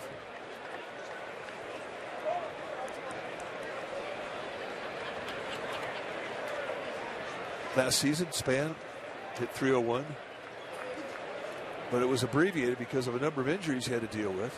Lifetime in the big leagues. I mean, he's a 288 hitter. I mean, he's got credentials with the bat. Line drive over the leaping Ramirez, and here comes Belt, and it splits the outfielders. Pagan's going to score, and Span is going to go to third, and that's where he'll stay. Well, and I think that at bat right there sums up what a big league hitter is all about. 2 pitches, both curveballs. The 1 pitch prior to this, it froze him. He took it. Here he comes back with the same movement. Now it's established in his mind. And not only does he recognize it, but he has a swing to beat it. He finds the opposite gap.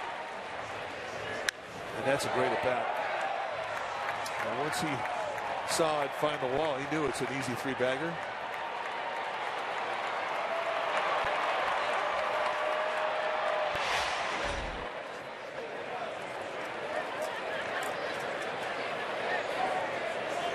Here's Joe Panic, and he sees that big breaking ball, and it takes down low.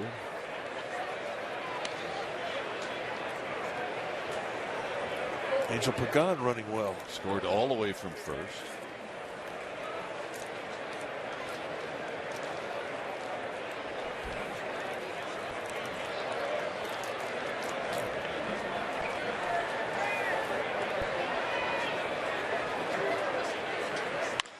tapped back to Pomeranz, and that is going to end the inning. So the Giants on the board twice. They up their lead. It's 12-3. That's all I need.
In a 4-game series, Monday, April 18th through Thursday, the 21st. Check out the $9 dynamic deals for the Diamondback series. Don't miss your chance at game tickets starting at what? What did you say? That's right, $9. Visit sfgiants.com/dynamic deals. Heston is the new pitcher. Green goes to left field. Hernandez to center field. What a great spring Chris Heston has had to this point.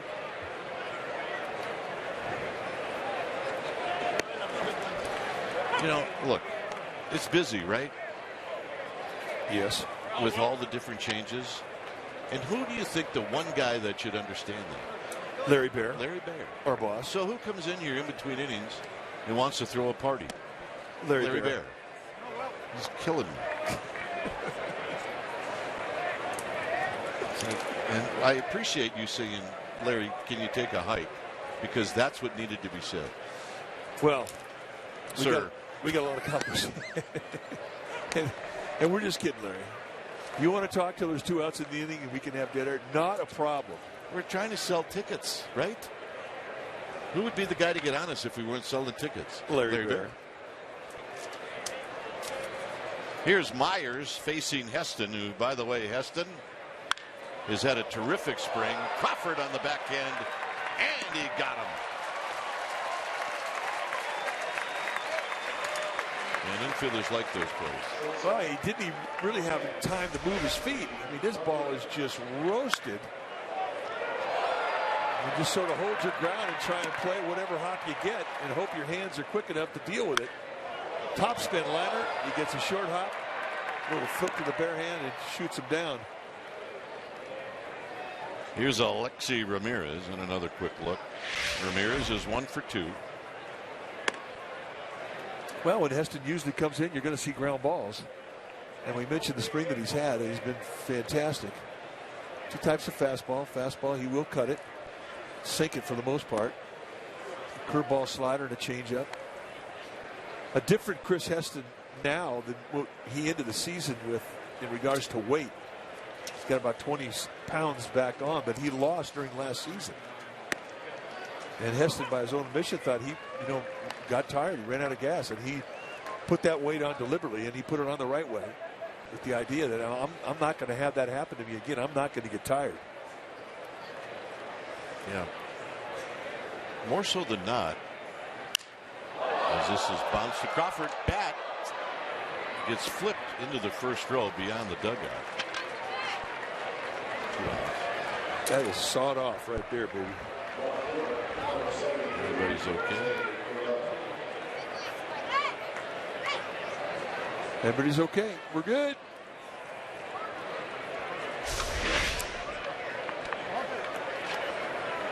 Ball just right above the label. It just cuts that wood right in half. Here's Perella. Now that right there is one of the reasons why Major League Baseball across both leagues have made changes this year in protecting their fan base. And fans coming to AT&T are going to see a lot more screen backstop behind home plate than they've ever seen before.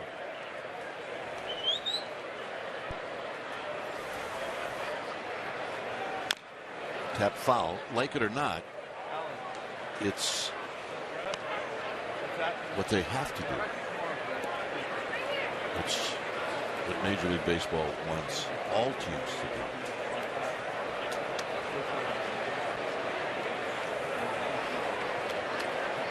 Two balls and a strike.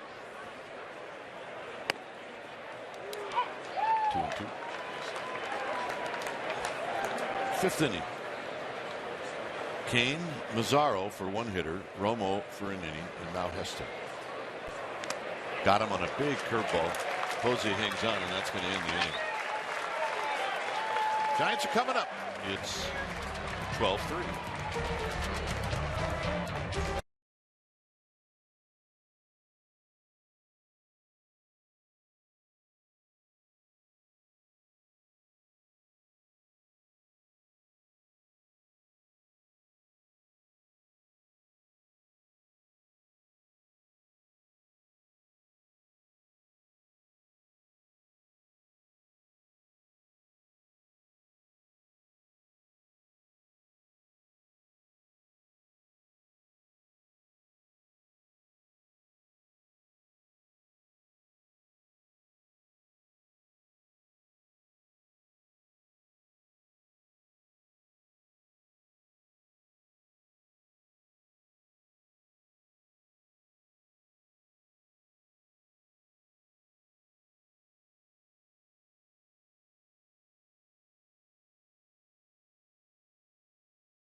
Comprehensive coverage of everything orange and black. Check out pregame live and postgame live before and after every regular season Giants telecast on CSN Bay Area.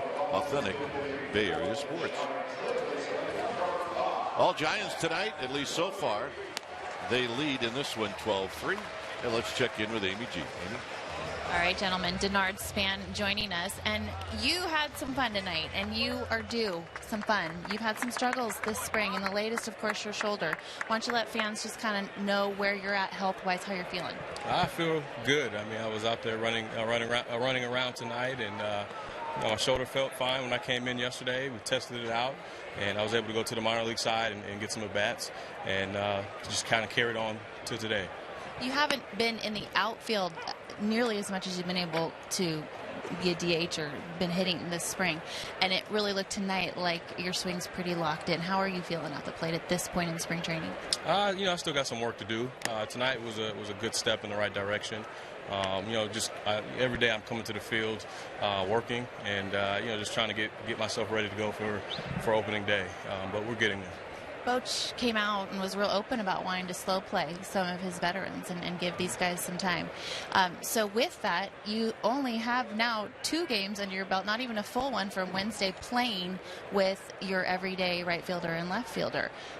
With that, not having a lot of time on the field, how have you guys been able to connect in other ways, in the clubhouse or socially? I think that's something that just happens when you get out there. We're all veteran outfielders. We've been playing outfield for a long time. So the best thing to do is for us to go out there and just learn by trial and error. We talked early on in spring training about different communication, but that was a couple weeks ago. And I think now we're just ready to just get out there and get some game time. Last time we chatted, you had just met your new teammates. Yeah. It was at media day before FanFest. So now you got a couple weeks in with these guys. What do you think of these group of characters?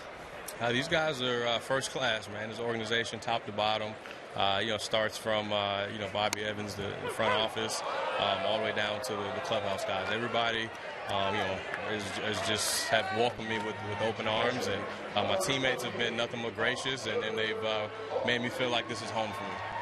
How anxious are you to get to opening day with these guys? I'm ready, man. Last year was a rough year for me, so even tonight, just being out there, it felt like opening day for me. I'm just excited to be playing baseball again, and I'm looking forward to just helping this ball club and getting opening day. One more for you. I always like to ask a veteran player during spring training what prospects and young guys have impressed them, and if that is somewhat contagious to you as a veteran who's been coming every year and doing this. Do you get a little more motivated when you see those young guys out there and energized? For sure. Not that you're not a young guy, just to clarify. I know that came out really bad. Yeah. So you're saying I'm old. I'm over the hill. But yeah, I mean, when I look at the young guys come up, it kind of reminds me of myself. And I came up my first couple spring trainings, and just seeing those guys are going 100 miles an hour, and just kind of gives me the extra boost during spring training. It reminds you when you were young? Yeah, exactly. According to you, since I'm old now. Here's a look at your night of offense: a home run, a triple, several RBI. Maybe just walk the fans kind of what you're going through at the plate in this next at bat. Right there, he threw me a curveball, that locked me up the pitch before that, and I've been a little late on the fastball, and he threw the curveball, doubled up again, and I was ready for it, and I was able to put a good swing on the ball. I think fans are looking forward to seeing that over and over and over from the very young, youthful. You're trying to make Denard. I'm totally trying to make friends. I mean, this is a new relationship happening. I already screwed it up. Dwayne and Mike, thank you, Denard. Oh, thank you. Let's get it up to you. It's Pence with a count of 1-0, and he swings and misses. 1 ball and 1 strike. And he's trying to do the make good. Yeah. But you know what, though? I mean, who's ever gotten mad at Amy G? It's impossible. High and deep to right. Kemp back. Gone.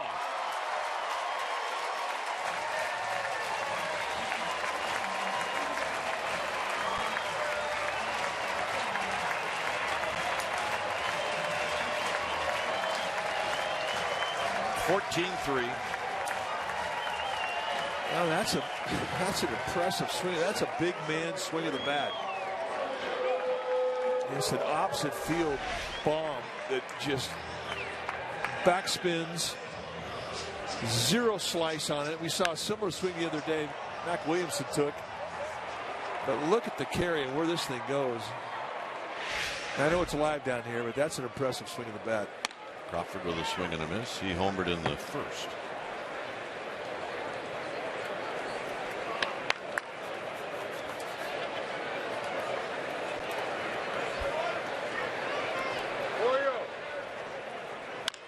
Tapped. 2 Pomeranz. 2 down. Well, I mean, it is that time of spring where you're starting to see some big scores. If you look around baseball today, the Giants with 14 runs. Minnesota, Boston, 8-6 game. Philadelphia, Pittsburgh, 15-12. Philly won that game. Washington beat the Mets 12-7. Arizona beat the Dodgers 11-8. Cleveland beat Oakland 10-8. Baltimore 11-2. I mean, it's all over baseball. I mean, let's just say the hitters have caught up. Hitters have caught up. You're right. Belt 0 for 3. And a bit high. 2-0.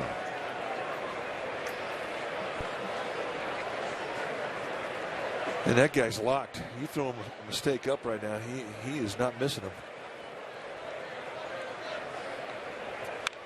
Up with a good swing and a foul back. 2 balls and 1 strike. You know, but we're making such a big deal about this is the first time these guys have all played together.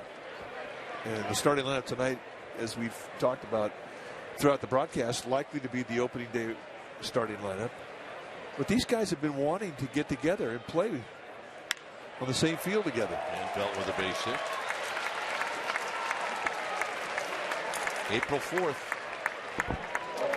Giants open up in Milwaukee. Miller Park, a great place to hit.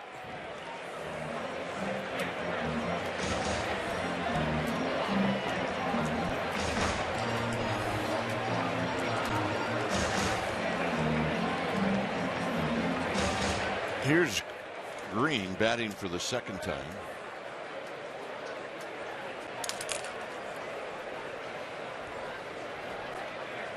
Yeah, that's a good curveball. No balls and 1 strike. No, it's a big rainbow, and you know the thing about Pomeranz is that he could throw that thing 3-2, 3-0, 2-0. He's got a nice touch with it. But there are some guys you cannot throw that pitch twice in a row to. You just cannot do it. Some guys you can throw 10 in a row to. And we saw how Span adjusted to it beautifully when Pomeranz backed it up. 2 curveballs in a row. Tapped to Pomeranz, and that'll end the inning. Pence with a home run.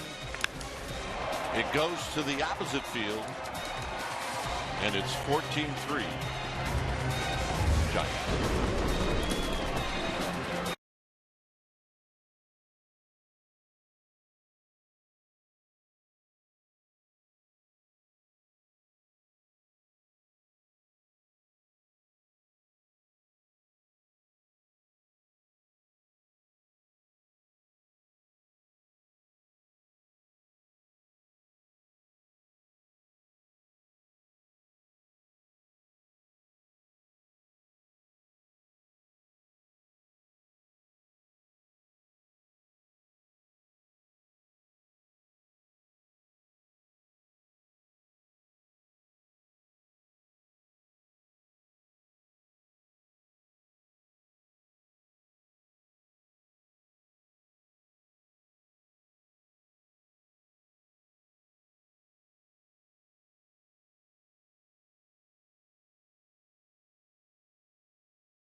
In the 6th, Giants lead 14-3.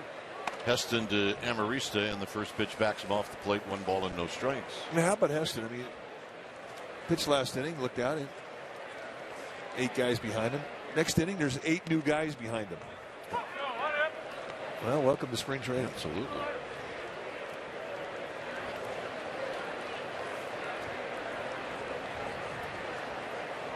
Amarista is going to open up the inning with a base hit. Seems to do that a lot against the Giants. A nice swing there. I mean, he lost his lower body, but his hand stayed back, went right back up the middle. When you're doing that, what Amarista just did, I mean, you have to be pretty confident about your swing. Absolutely. You saw it with Pagan earlier. Watch the lower body go, and now hand stayed back. There's reach there, but there's still balance in the swing.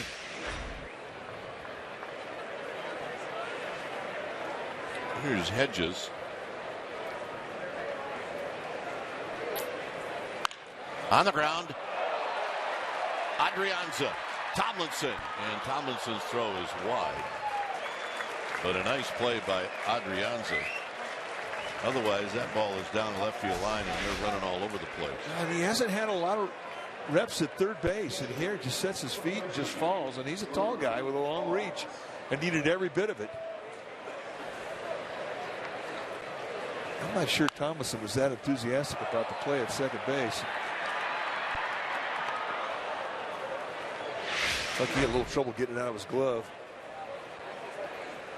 Here's Pomeranz. And he takes a strike.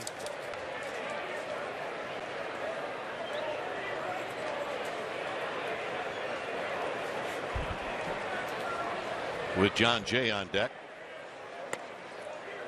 A sinker down low, 1 ball and 1 strike.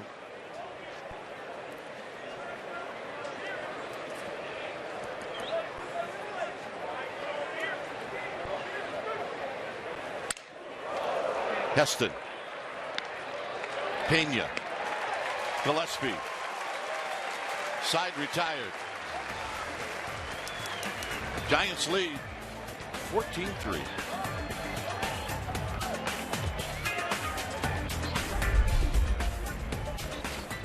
Happening now, Russia says a passenger plane from Dubai has crashed while trying to land at an airport in the southern city of Rostov-on-Don. The plane was a Boeing 737 with 60 people believed to be on board. We're following those developments and posting updates on our homepage. And a dramatic day of testimony in the Alto native is accused of sexually assaulting a woman on campus. On our website.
Baseball is brought to you in part by Toyota. Toyota's #1 for everyone sales of it is here with incredible savings on every Toyota.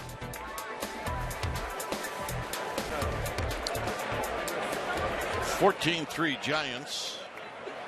Bottom of the 6th. The only change for the Padres is Christian Betancourt is now the catcher. As here's Hernandez to lead things off, and he's going to take a fastball high. Pomeranz still out there.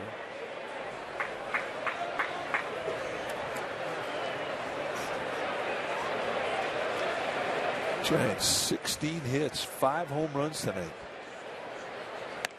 Heston's on deck. And he can hit.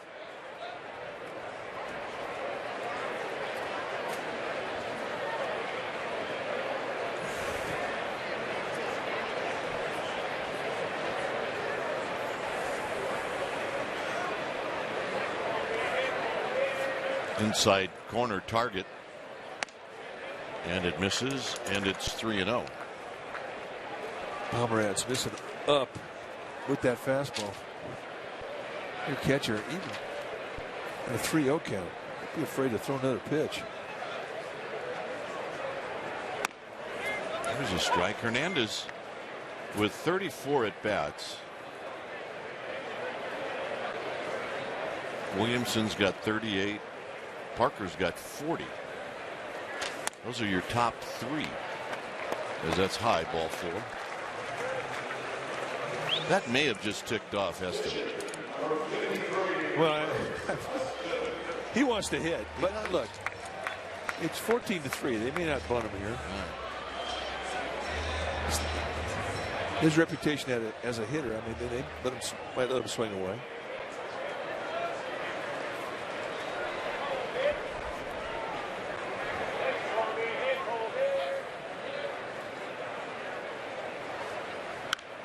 Swinging a pop-up out of play.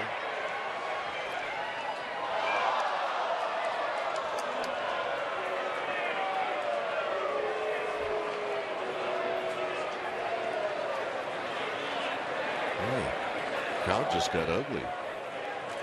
Oh, booed some poor guy. He missed the pop-up. Hey, the fans are out of shape too. Swing and a miss, nothing in 2.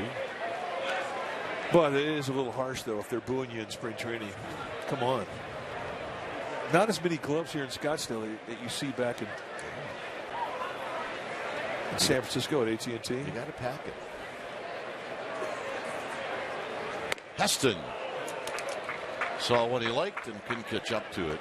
1 out. And here's Tomlinson, and Tomlinson's not going to face Pomeranz. We're going to get a new pitcher.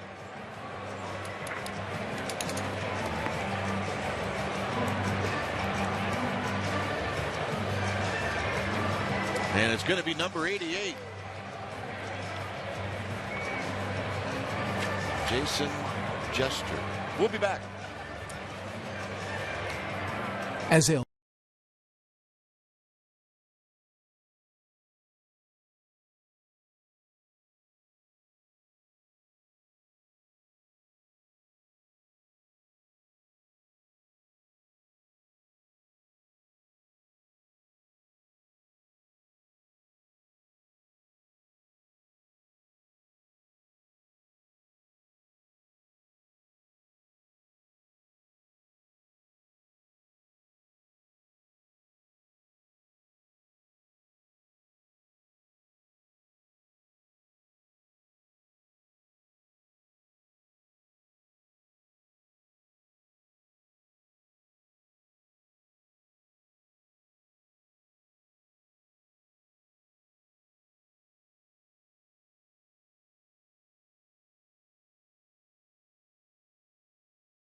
Rescan your TV. Visit NBCBayArea.com/rescan. Check it out and tell a friend. Wow.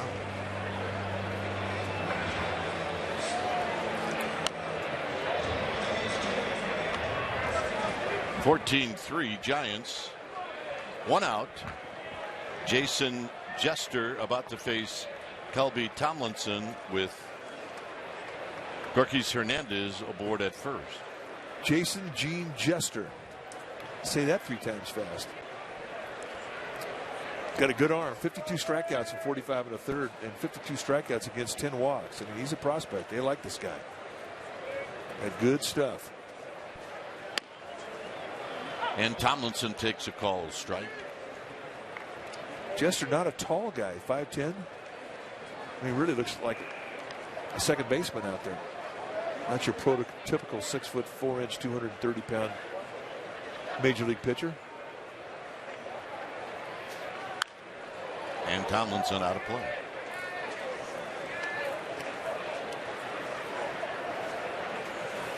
On deck is Avery Adrianza. Jester out of Texas A&M. How's this guy doing, Mike? Isn't that where they invented cotton candy? Yeah. Or, otherwise known to ball players, is pine tar. Better than pine tar. And tight 1-2.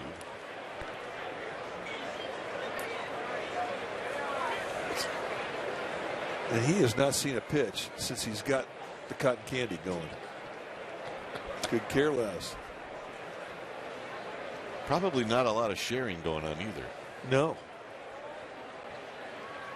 Out of play, although I'm not much of a cotton candy guy myself. No. This guy? He's going to the electric chair at 9:20. Well, and that will be part of his last meal right there. He is digging it. Watch out, he's going to lose a finger. Right now, if he grabs a bat, he could not get his hand loose from it. Oh. Line drive right field, and making the catch is Kemp as it goes down to a knee. I want him to high five his brother. Here's Adrianza. That little piece on his lip will be there by 4 days. Not a problem. It's all good with cotton candy, baby. That's not the first time he's eaten cotton candy. I mean, when it's, oh, geez. My goodness.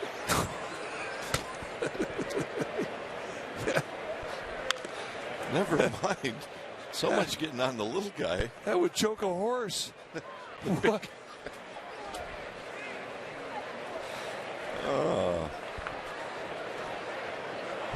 Clearly, this family is digging cotton candy. It may be the first time they've ever had it. Well, the first time I ever had it, I thought it was pretty magical myself.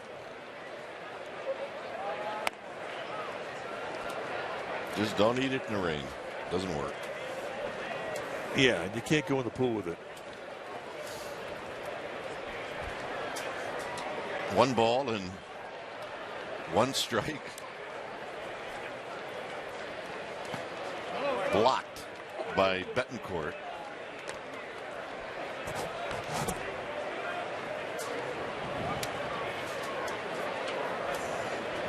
Bottom of the 6th. Packed house, Scottsdale Stadium. It's been a packed Valley of the Sun. I mean, everywhere around baseball here in Arizona, it has been selling out. And I think this is one of the biggest weekends of the year in spring training. Perhaps the biggest. Because this town is full. Well, the A's and Giants will play here tomorrow. That'll be sold out. It is a great tradition. Giants will play at Talking Stick on Sunday. That'll be sold out. Popped up, playable. Amarista.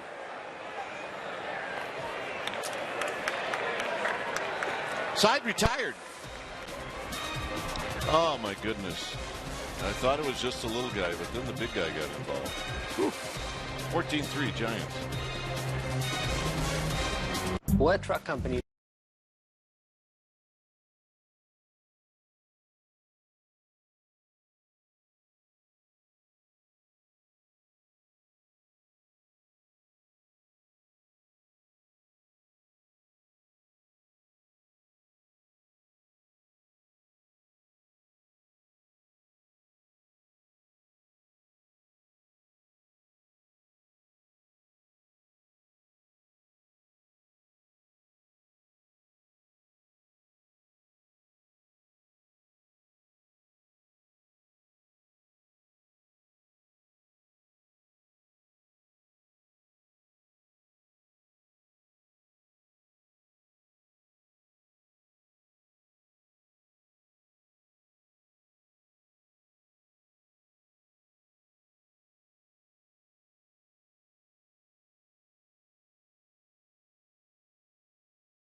Giants Spring Training Baseball is live with the MLB.com at-bat app. Stay connected all spring with radio broadcasts, video highlights, stats, news, and more. Download MLB.com at-bat, the #1 app for live baseball. And John Jay offering at the first pitch from Heston, and he fouls it down the right field line. Spangenberg on deck. And then Kemp.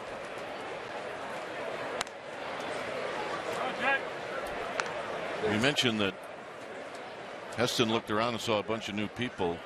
Last inning, we'll tell you who is out there now defensively. This is driven to right. This is a hot spot and gone. So John Jay with a home run. I've never seen him make it out.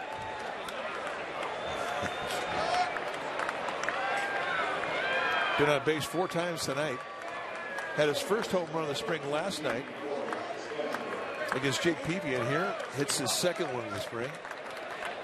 And the way he hits his curveball, it looks like he was looking for it. Boom. So here's Spangenberg, who's 1 for 3.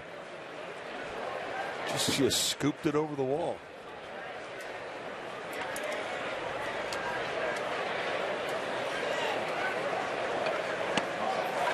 And in a lot of ways, that's why ERAs and earned runs allowed in the Cactus League can be a bit misleading. Heston will knock it down and recover and throw on to Gillespie. You mentioned the new guys that came in the 6th. It's Green, Hernandez, and Lawless in the outfield from left to right. Adrianza, Pena, Tomlinson, Gillespie from 3rd to 1st. Kataris is catching Heston.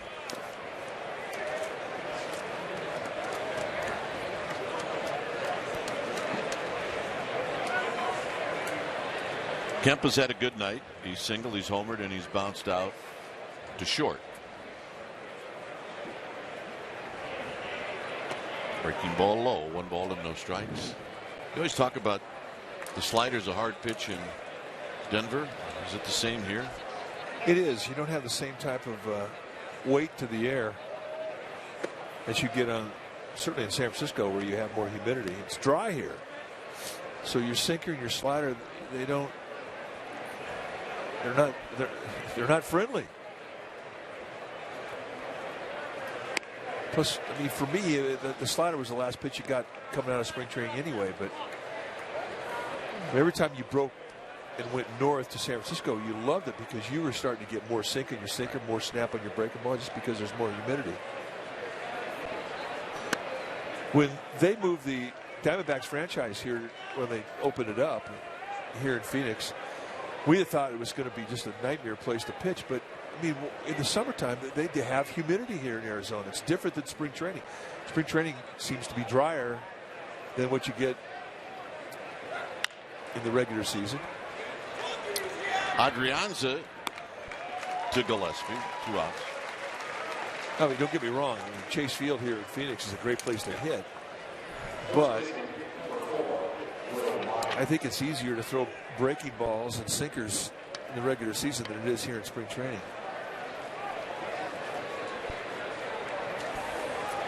Myers is 0 for 2. He hit a short hop line drive to Crawford, who made a nice backhanded play in the 5th inning. And he takes the pitch in tight. A little bit easier to get sink on your fastball and get an established slider in Florida. You compare the 2 spring training places, Arizona and Florida. But hey, you can hang a slider in any state in the union. Not a problem.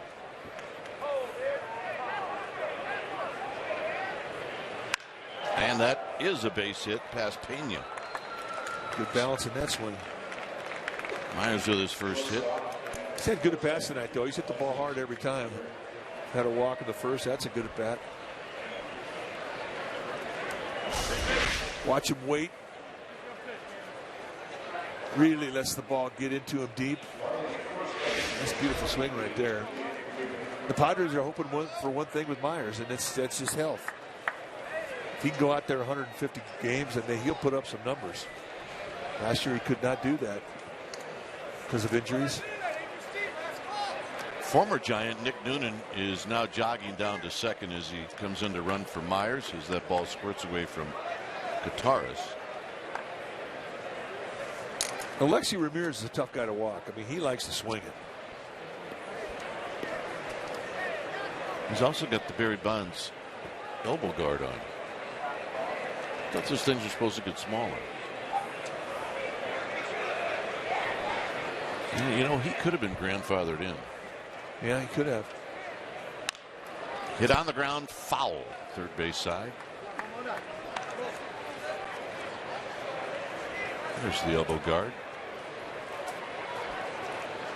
As you would like to say and have said it many times, why wouldn't you wear one? Yeah. If you get a hit above the elbow right there at the base of the tricep, that hurts for a long time. Put that pad on, not a problem. Elbow shot, not a problem. We used to watch Bonds get hit, and we both kind of yell at the same time, "Look out!" And he'd stand there and he'd get hit, he'd walk to first. Not a problem. Why? Because it hit him right on the pad. Well, he hung right over the plate. He dared you to come inside.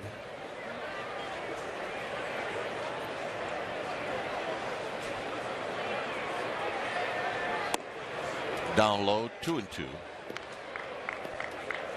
2 outs here in the 7th. John Jay opened up the inning with a home run, a couple of ground balls, and a single by Myers. So Ramirez up for the 4th time. He's 1 for 3 at a base hit in the 3rd.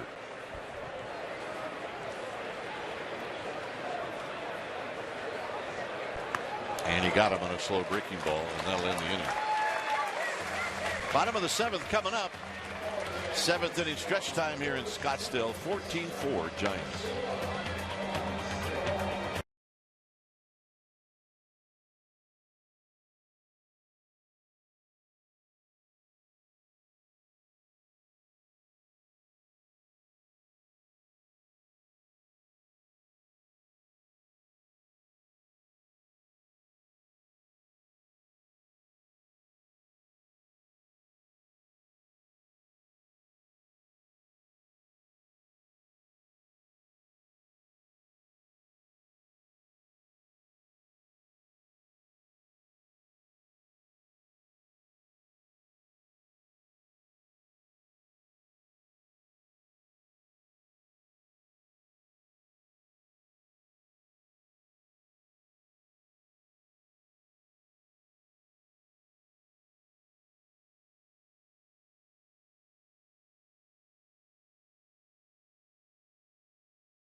Well, let's check out what when you're going to see the Giants this spring on CSN and NBC Bay Area. Now tomorrow, we're on CSN Bay Area against the A's. That game will start at 1 o'clock, and then Monday the 28th against the Diamondbacks on CSN.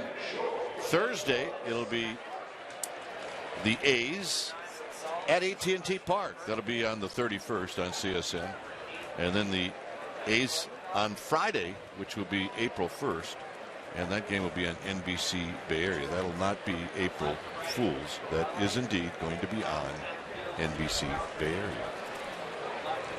Multiple changes, and we'll just kind of roll with it. Gutierrez is going to lead things off against Matt Thornton, and there's a called strike. Lawless is on deck, and then Pena. Up the middle, slowed down, nice play. Ramirez got him. We're thinking it's Ramirez, not 100% sure. Oh, so that's Jamal Weeks. Well, I tell you what, he looked like Ramirez on that one. And Ramirez has exceptional range, and you can say the same thing about Jamal Weeks. I mean, that was a great play. He had to go a long way to his left to gather this. Watch the break he gets, and he didn't have a lot of time. Slides into it, has time with the regrip, and shoots him down. So here's Lawless. Ryan Lawless stands in, and he takes a pitch down low. 1 ball and no strikes. Matt Thornton is a veteran. Has a chance, really a good chance to make this club. Last year, a solid season. They're counting on him to be that left-handed presence. 2 types of fastballs, kind of a slurry breakup on a good changeup. I mean, he can get lefties and righties out because of that changeup. Out of play. The bullpen for the Padres could have some age on it. They really haven't defined as to who's going to be the closer yet. Right now, it's said to be Fernando Rodney if they were to open up the season tomorrow. But I mean, they're kind of in a period of transition in that Padre bullpen. And you're so used to, over the years, seeing tremendous arms come out of that Padre bullpen, one after another. That has been, for many years, the strength of their pitching staff. Tap to third. And Maurice's throw gets by Rosales. And they're going to try to get Lawless going back into first, and they do not.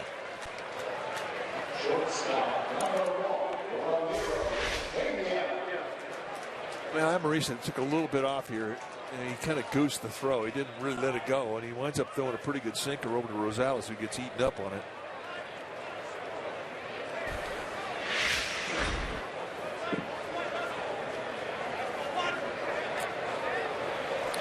So an error on Amarista, and here's Pena. Romero Pena takes low. 1 ball and no strikes with Connor Gillespie on deck. That's what you like to see. Dad and son walking into a game. Look out. Nice play by Betancourt. 2-0. It's a great family vibe.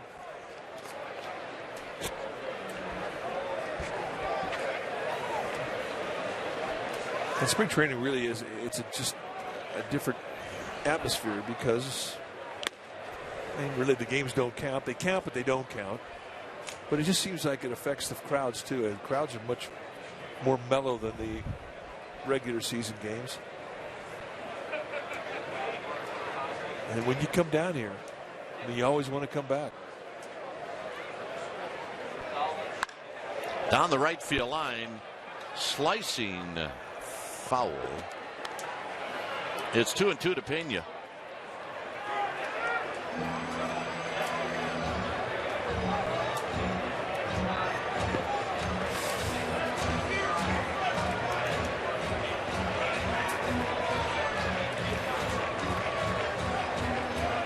You didn't do a bracket this year, did you? Well, not with the club. I didn't get down here in time. You always have to have a bracket going, don't you? Hit into center field. Jankowski puts it away. And your next question is, how am I doing? Torched. I mean, today was a torch day. Oh, goodness. Not a good day for the Pac-12, by the way.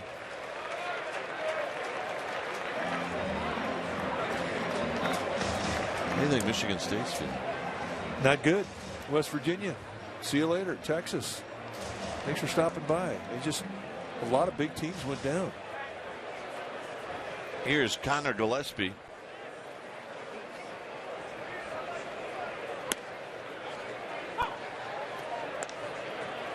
But, you know, that's really what makes March Madness fun. So much more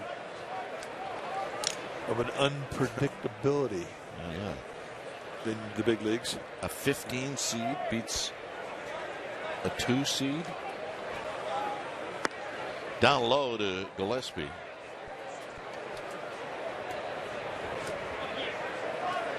Connor Gillespie in camp. Really became an established big leaguer with the White Sox.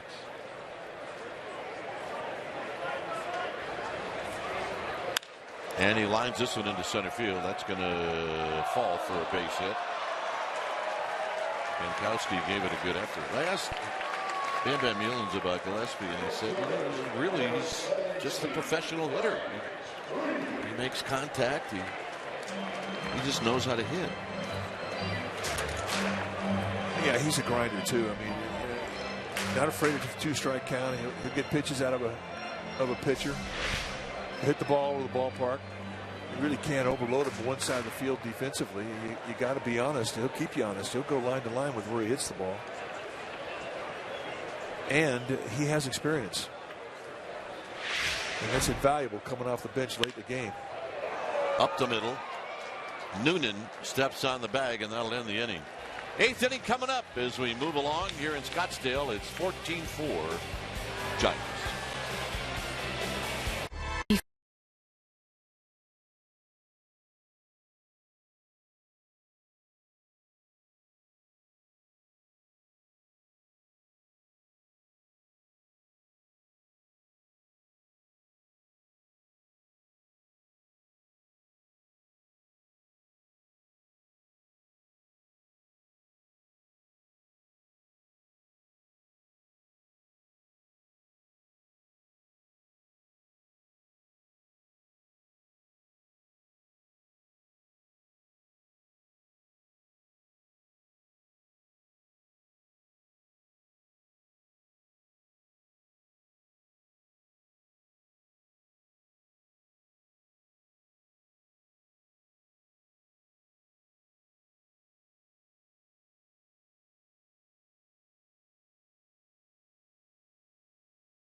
(14-4 Giants). Here's Heston to Perella, and it's outside for a ball for Heston. This will be his 4th inning of work.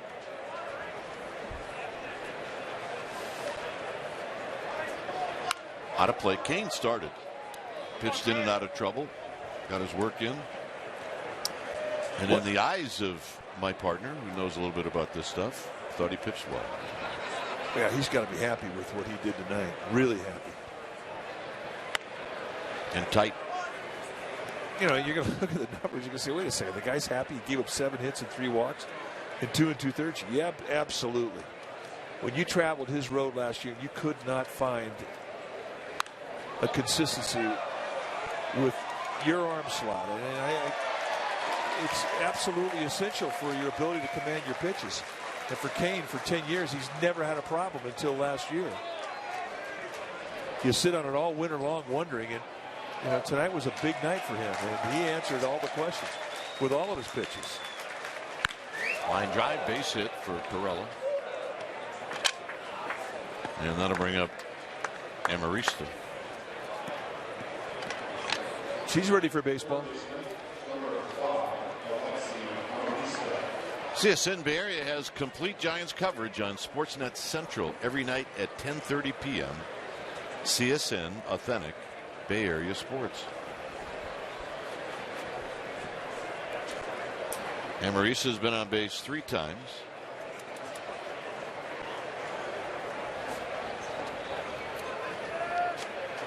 And he takes a strike on the inside corner. This is the 8th.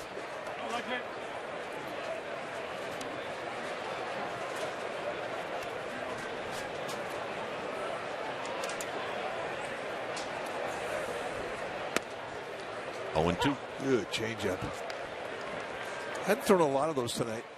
The last couple times we've seen Hessen, he was really trying to work on his breaking balls. Haven't thrown that many changeups, but that last one was a dandy.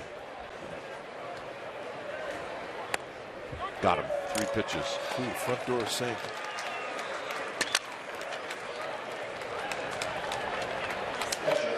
Here's Betancourt. That'll make a pitching coach happy. That is Dave Righetti's happy look right there.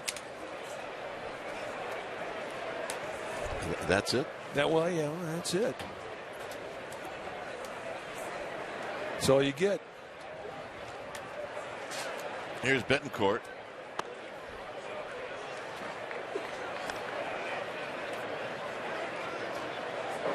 Austin Hedges started.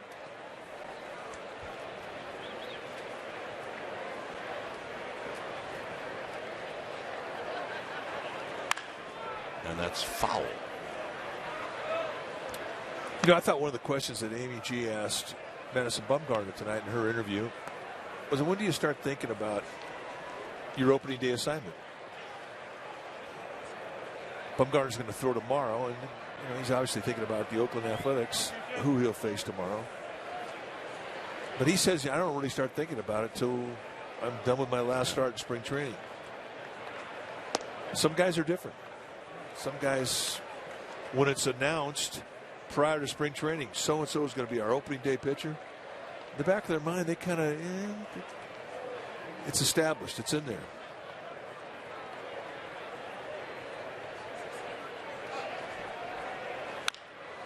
On the ground, slowly hit foul. As a hitter, did you ever think about an opening day pitcher you're going to see halfway into spring training? Kind of, yeah. But, not till you got a lot closer. There's always a holdover from St. Paddy's Day, isn't there? Yeah. Well, when you're Irish, every day is St. Patrick's Day, right? Yep. You can just about get anything in the dugout store here at Scottsdale Stadium that's green, any color. Got him. Good curveball, and pulling the string on that curveball. Heston has a nice touch with that curveball. I mean, he can back speeds off it, and here he just kind of drops a little rainbow, which had nice snap, a nice location in it. That Betancourt way out front. Here's Weeks.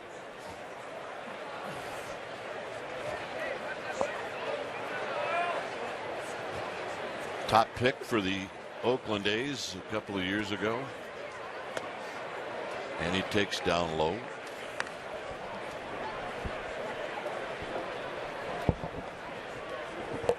He's having a good camp. And that's what he has to do. A lot expected from this guy when he first signed it. He has not lived up to that expectation yet. That's a base hit. And it gets by Hernandez, and that is going to allow Perella to score and Weeks to go to third.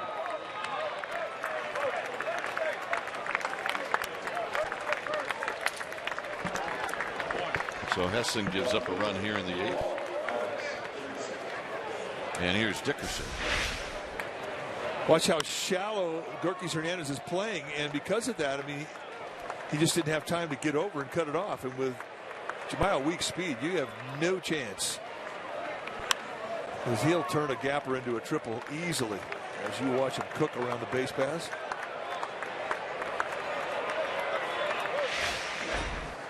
And an appeal to first. Nothing going on over there.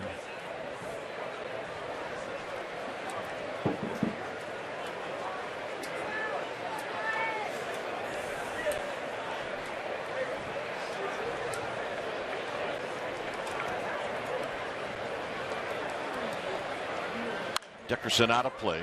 No balls and 1 strike. Kind of reached for the base, but I do think he cut the inside of the bag.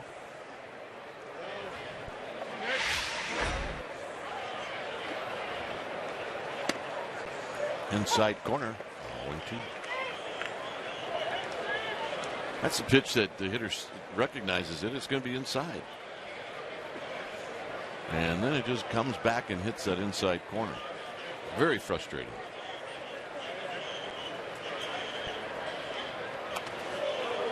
And that hit him.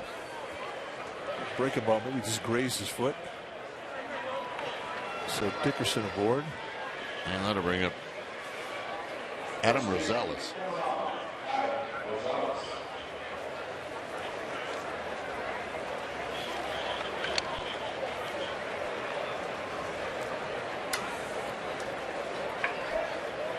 Had a chance to talk with the skipper before the game. He's in good spirits.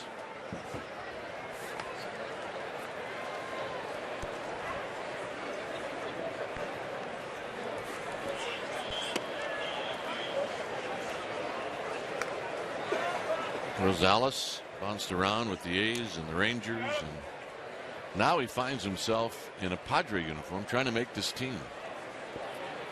But he's very versatile. He can play a lot of different positions on the infield. Heston misses. The next pitch for Heston will be his 59th. Stretching it out. You have 5 guys in a rotation, but in spring training, I mean, you got to get a 6th guy, maybe even a 7th guy ready should something happen to one guy's in your rotation. You can't get caught short. So if somebody were to heat up and have to go on the DL for a little bit, Heston would be the guy that would slot right in. And a called strike. It's 3-1.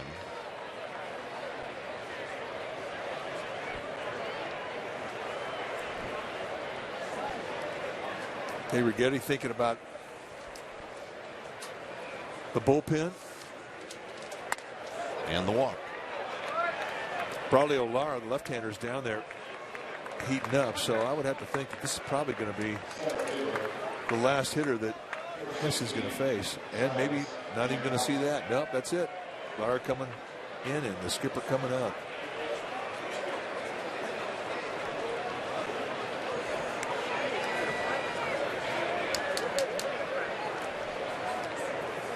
So with 2 outs and a runner at first, 2 strikeouts for Heston, a triple, a hit batter, and a walk, and that's it.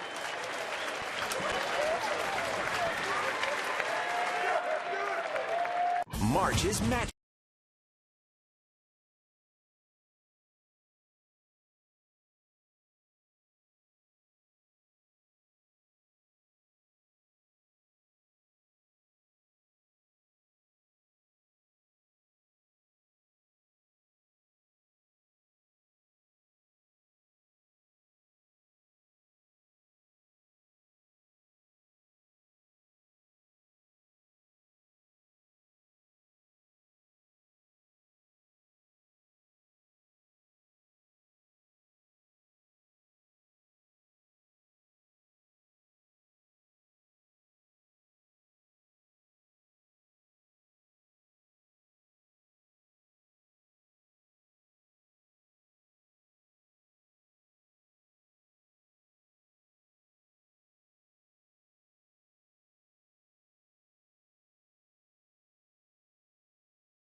(14-5) here in the 8th inning with 2 outs. The new pitcher is the lefty Braulio Lara.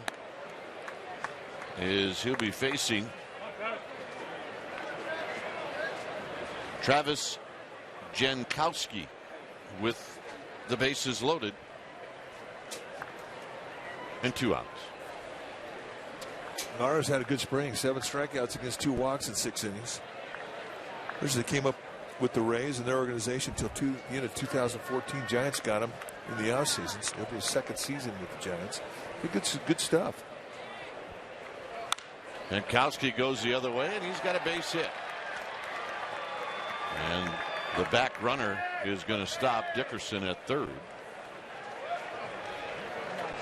So everybody moves up a base. It's a nice at bat from Jankowski. Looking for a first pitch fastball, not trying to get greedy with it, taking it the other way.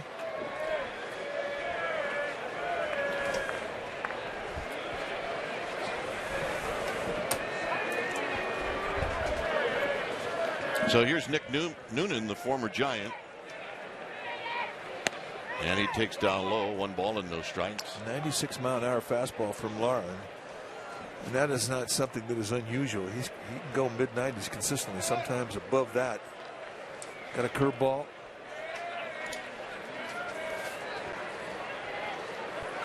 Swing ain't gonna miss. 1 ball and 1 strike.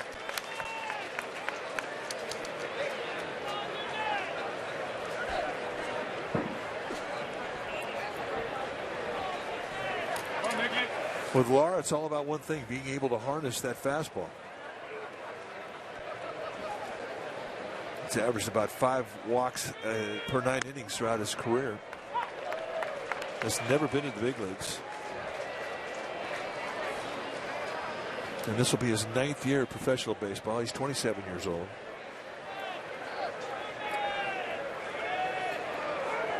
One and two. How about for Nick Noonan? Been with the Giants since 2007. He's from San Diego. Got him, and that'll end the inning. So Lara comes in and gets a big strikeout. Bottom of the 8th coming up. It's 14-6 Giants.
It's a 14-6 lead for the Giants.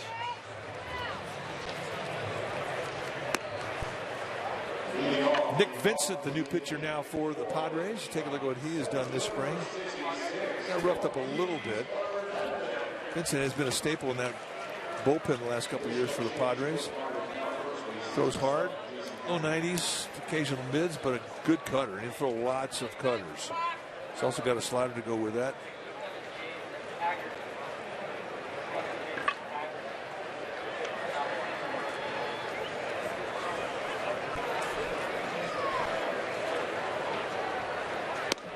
So here's Gorkys Hernandez, and the first pitch is down low, 1 ball and no strikes. James Haggerty is now at first. Rosales moves from first to third. Hit well into left center field. Nobody's going to get it. Jankowski will pick it up on the track. Hernandez runs well, and he will have a triple.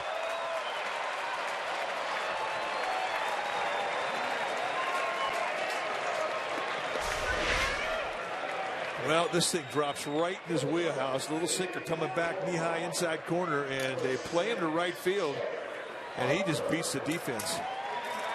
Jankowski has excellent range. No chance to get this one. That ball was roasted. So an offensive night continues here. So here's Parker. Parker's going to pinch hit. It's the 18th hit now for the Giants.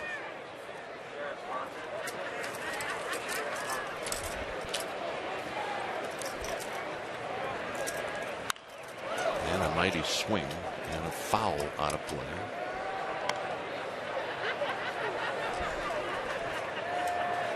Parker had a good night last night.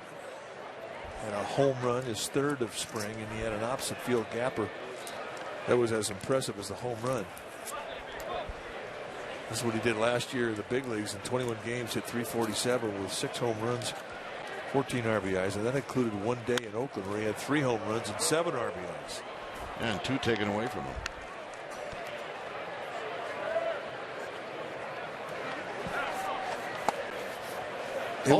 It was a day he'll never forget. Yeah, we won't either.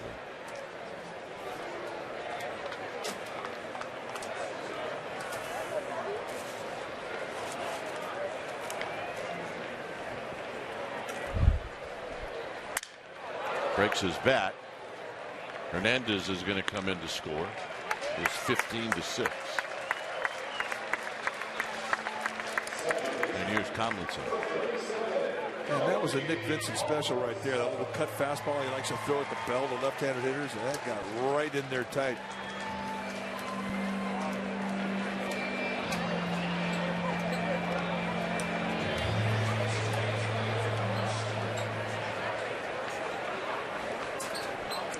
That boy is out there. Little guy's picking up pieces of wood.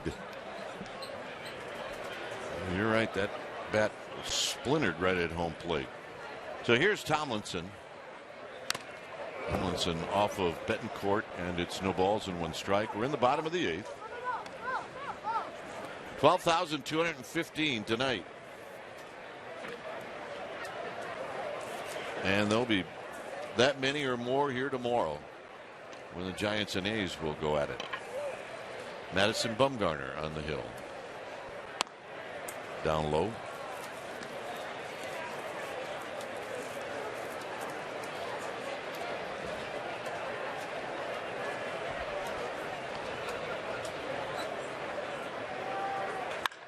Struck well and deep into left center field.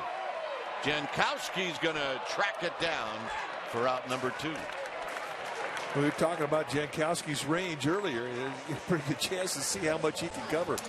I mean, that ball was hit hard. The problem was it was hit high. He's playing short to right center, and watch him go.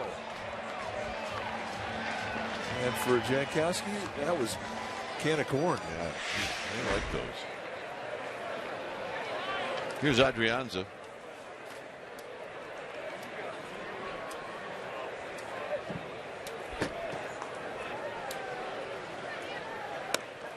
And the first pitch hits the corner for a strike.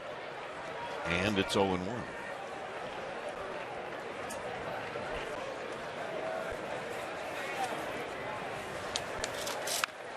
Tap foul.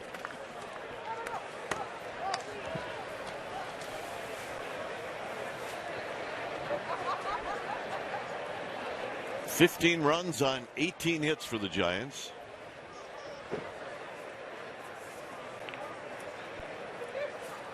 There's been 31 hits in the game combined. Haggerty to Vincent. Side. Retired. 9th inning coming up.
It's a 15-6 lead for the Giants as we head to the 9th.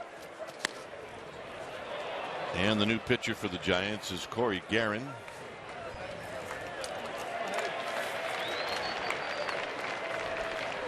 Get a good look here at Guerin's sink. And I mean, he's really got a live arm. Guerin, 6'3", 200-pounder. Got about 3 years big league experience. This spring he's having a great camp. And he's right. You're going to see a lot of ground balls. Got a low 3/4 release. Missed all of the 2014 season with Tommy John surgery. So last year, he really got his arm strength back. In this camp, I mean, he's been lights out with movement, consistency of movement. I mean, he's an interesting guy on the Giants in the Giants camp because he's out of options. Giants have to take him north or they're going to lose him. This is Haggerty at the plate. Jason Haggerty. See how nasty he is. Nothing in 2. Yeah, that's a good changeup right there. Got 3 good pitches, and at times, 3 swing and miss pitches. But for the most part, everything he has downward bite, and everything he has can get ground balls. And you love a guy like that coming into an existing innings when you need a ground ball. I think every pitching staff should have one in that bullpen.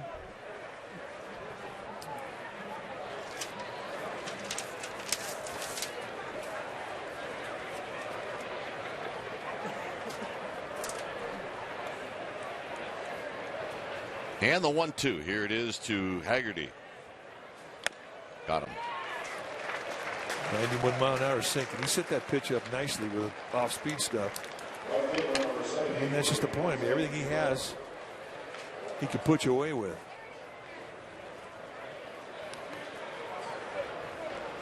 So here's Perella. Perella's been in the game the whole time. He's 1 for 4.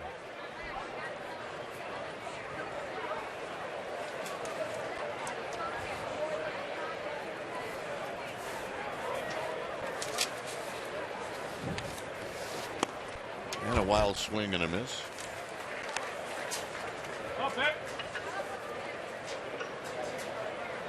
Mention Bumgarner tomorrow. Felix DeBron will pitch for the A's.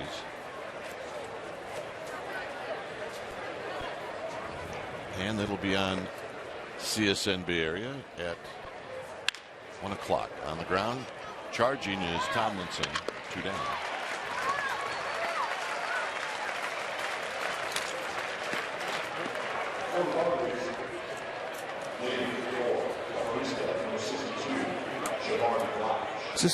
Is this the guy we've all been waiting for? Yep.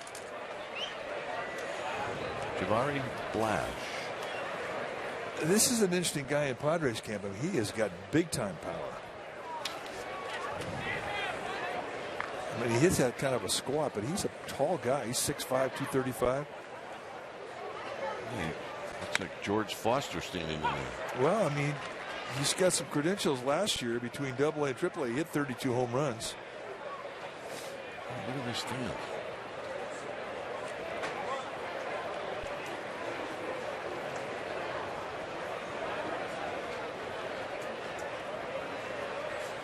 Did you get Foster out? I did, but George Foster also had some loud contact off me, too. If you threw something flat down over plate to him, he would hurt you.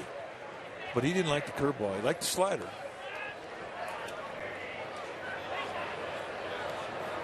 He looked very relaxed at the plate. He did. He looks relaxed everywhere he went in life. I think you're right. And he came up with the Giants. But really established himself with the big red machine in the 70s with the Reds. He was scared. They all were scared. 1-2 to Blash. And that's way outside. 2-2. A little flat slider. Started away. Let it run off the plate with his movement. Maybe he'll chase. But for Blash, I mean, he likes that ball low and he likes to get extended. like all tall hitters do. But if he gets a hold of one, he'll hit as far as anybody. Got him. And that's the ball game. So Guerin with 2 strikeouts in the 9th. And the Giants scoring early and then later on often. Beat the San Diego Padres tonight by a final of 15-6. So what do you think about this one, Mike? Well, I think it was really a great win for the Giants in that they got their lineup out there that everybody feels is more than likely going to be the opening day lineup. And boy, today looked like they enjoyed playing with one another. Up and down the lineup, solid at bat, one after another. Giants went up with 18 hits, 5 home runs. It was just a nice offensive night, but the Matt Cain story took precedent over everything. All right, we'll be back with more right after this. March is matchup month at your